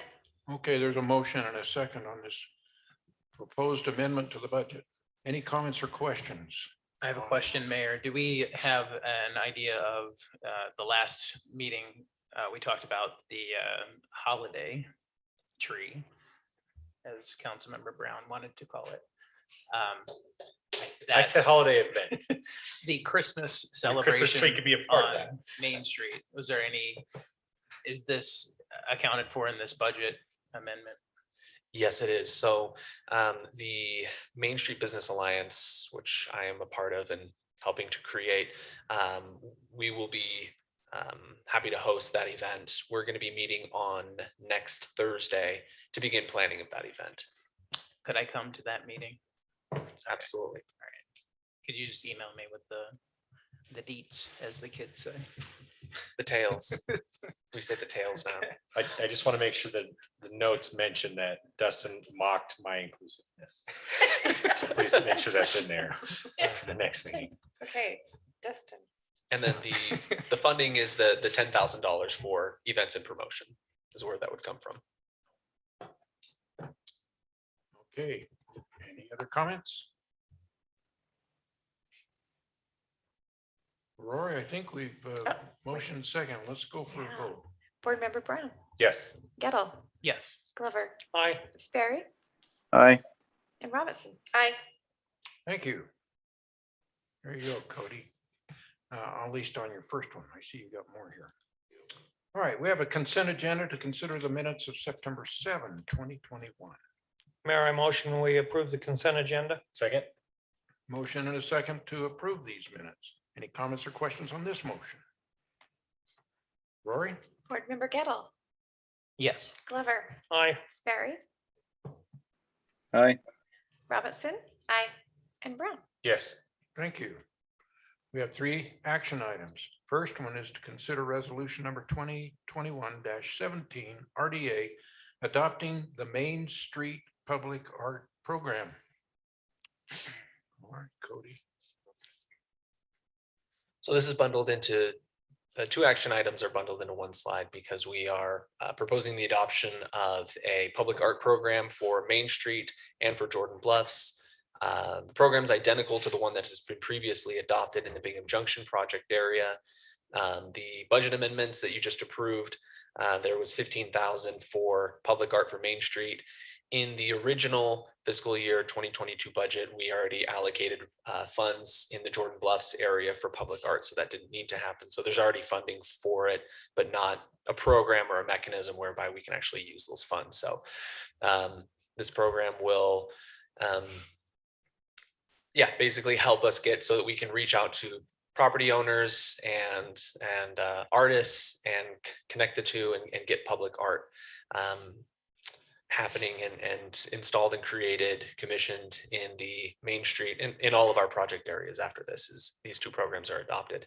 And then we've also, at the beginning of the city council meeting, we asked 3 of you to serve on design advisory boards, and that's also what this is for. So if you have questions about the program or anything, happy to field those. Is there any reason why we couldn't consider action items A and B on the same motion? Not that I'm aware of. I do separate motions just because they're different resolutions. Are they different? Yeah, Probably just do it we quickly. can just do 2 motions. Okay. Do you know, Cody, I've been impressed with the electrical box wrappings, just at how resilient they've been, because we're in the 2nd year of them and they look like, Brand the new. day that they were installed. Is there a shelf life that you know of for those? How often do they need to be replaced? Or I think it was between Ever. years 4 and 5 is when we were going to allocate funds to look into replacing or making any modifications or updates to those. okay, and is that just to change up design or because they look great? Yeah, no, I think it was just to look if any of them needed to be basically repaired or yeah. Just curious. Thanks. Any other comments? All right, I'll entertain a motion on action item A. Mayor, I move that we adopt resolution number 2021-17 RDA and create the Main Street Public Art Program. Second. We have a motion and a second. Any comments or questions on the motion? Roy? Board Member Gettle, Yes. Glover, Aye. Sperry, Aye. Robinson. Aye. And Brown. Yes. Okay, now we'll shift to resolution 2021-18 RDA adopting the Jordan Bluffs Public Art Program. Anything we need to bring up there that you haven't introduced to us already? All right, then I'll entertain a motion on that. Mayor, I propose we adopt resolution number 2021-18 RDA and create the Jordan Bluffs Public Art Program. Second. Okay, we got a motion and a second there. Any comments or questions on that motion? Is proposed fine opposed to motion? Do you have to be that technical? I don't think it matters, right? No. Okay. Sorry, I read it as it was I in the know, packet. I've just never heard that, so I was like, oh, that sounds different. What if you say, I suggest? I suggest, I mildly think this is a good idea. I could be persuaded. Okay, Rory? Okay, Board Member Glover, Aye. Ms. Berry. Aye. Robinson. Aye. Brown Yes. and Gettle. Yes. Okay, thank you. Now we're going to consider resolution 2021-19 RDA approving the basketball court RFP. Patrick, check in on. Hi, Mayor. How are you? Can you hear me? Yes, you're coming through well. Thank you. Perfect. All right. Thanks, everyone.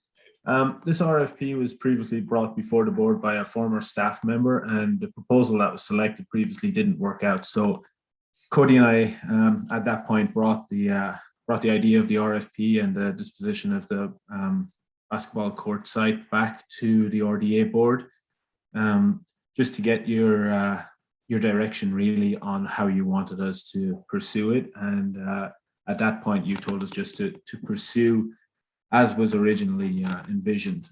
So at that point, we're back there now. The RFP, it remains largely unchanged except for the list price. The list price for the property will be $280,000, which staff believes is a much more accurate reflection of a fair market price for the property than the previously advertised price.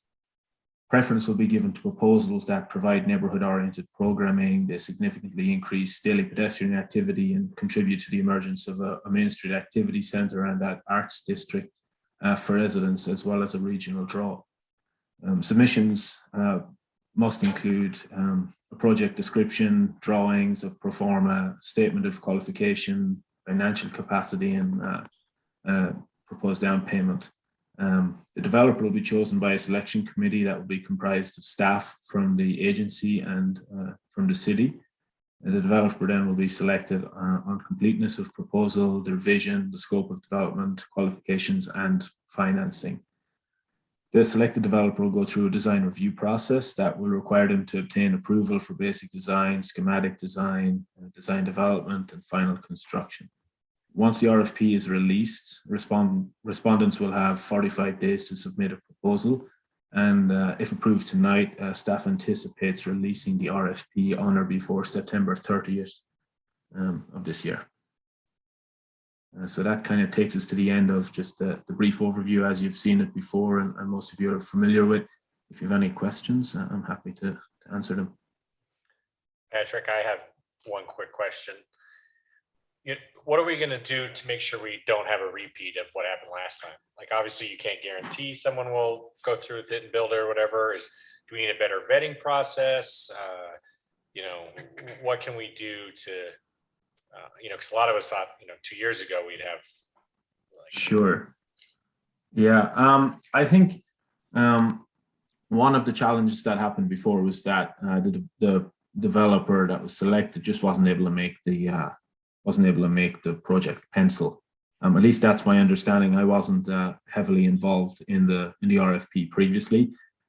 Cody, Nate, and I have discussed this pretty in depth, and it was largely just down to a misunderstanding on the pro forma. I think we have the capacity as staff to be able to weed out problems such as that and to be able to have a good solid project that we will select. So I think that's probably our best approach to ensuring a complete follow through of this RFP process. Cool. Thank you. No problem. Hey, Patrick, 2 years ago when we did this, I recommended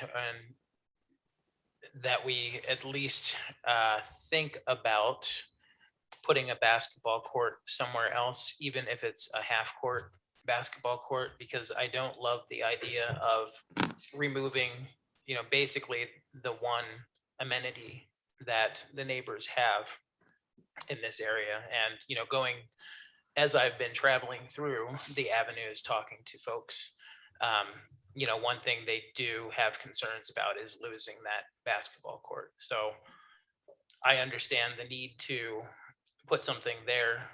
But I do understand that we have other spaces that we could perhaps include a basketball court so that we're not, losing it entirely. Sure, and we're very conscious of that loss of a community recreational facility. I think you probably remember one of the items in the housing plan was to provide some recreational amenities or services in some of the communities throughout Midvale. This would be one of those particular communities, especially where we're taking something away. We feel that it was largely underutilized just because of its age and condition. We are hoping that we will be able to provide, a more useful facility somewhere else close by in the community. We're still trying to figure that out, but it is one of the next programs or items that I will be addressing from the housing plan, just to ensure that we have something that follows on from this. Really to kind of pick up for this loss of space. Okay, and if it's at all possible, I would like to have that addressed before, we start demolishing this basketball court. So I wouldn't, want to say, yes, we're taking away your basketball court, and then maybe in a year or two, we might put some other recreational facility in for you. So that would be, again, my strong desire and recommendation is to have that recreational facility operating before, or maybe concurrent to any potential development that happens there. Okay, I understand that concern. I don't know if we would be able to have something in place by the time a developer would break ground on that site, but we would possibly be able to have, if I expedite it and move it up on my list of priorities, I think we could have a proposed type of program in place by then that we would actually be getting to work on, if that would be acceptable from your perspective. Yeah, if we had something like that, at least I could, have that to go back to the residents who are gonna, undoubtedly be upset about that. So I could at least tell them that. Sure. Not only is there a plan, but there's a concrete plan. Sure, and I'll speak with Cody and Nate, and we'll get moving on something like that from my end. Okay, thank you. No problem. Other questions or comments for Patrick?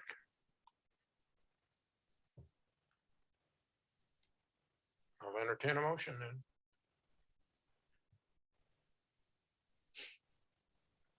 Mayor, I move that we adopt resolution 2021-19 RDA approving the request for proposal for disposition of property at 7555 South Main Street and 695 West Fifth Avenue.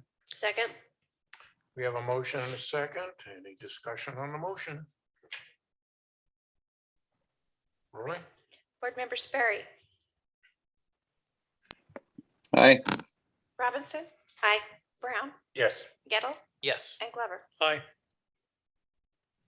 There you go, Patrick. Thank you. All right, we have one more item on the agenda tonight, a discussion item on the Utah State Annotated Code 17C-1-416, the COVID-19 Emergency Extension Bill and its potential application in Midvale. So Cody. Thank you, Mayor. So this was passed by the Utah legislature last year. It is a provision whereby a redevelopment agency can look at their own project areas and assess whether any of their project areas were adversely impacted by the COVID-19 pandemic. And that means they received less revenue than they had anticipated or were delayed in implementing their project area plan.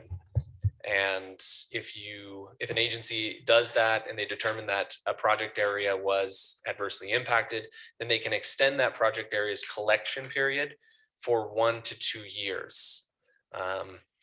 This does not increase the participation amount. It does not increase a cap amount if one is in place. So we are reaching out to the developers, the major developers in Bingham Junction, Jordan Bluffs, and Main Street, and asking for information from them if they were adversely impacted, current, existing, or future development plans. And I will have a report to this body in 2 weeks, outlining our findings. This does have pretty large potential fiscal impacts. The Bingham Junction project area brings in about 8 million. So this is potentially, if that were to be extended 2 years, that's an additional $16 million. Jordan Bluffs would probably bring in about the same. And then Main Street does have cap amounts, unlike the other two project areas. And so that I would hope that it wouldn't make any fiscal impact, that we would have reached the cap before year 20, if we were to extend it 2 years.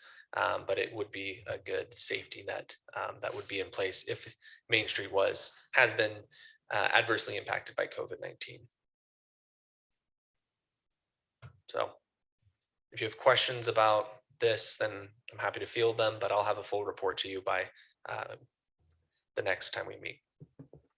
Any questions you'd like Cody to respond to either now or in 2 weeks? The thing that's unique about this is it is unilateral. If you decide that the project areas have been adversely impacted, then you make the motion, pass the resolution, and it happens. You don't consult or need the approval of the taxing entities or a taxing entity committee. And you notify them within 2 years of the project area expiring. And it has to be done by December 31st this year. Would the fact that that parking garage just stopped being constructed during the pandemic qualify? Absolutely, yeah. I've spoken with Gardner, and that's one of the first things they said was that CHG parking garage was directly related to COVID-19.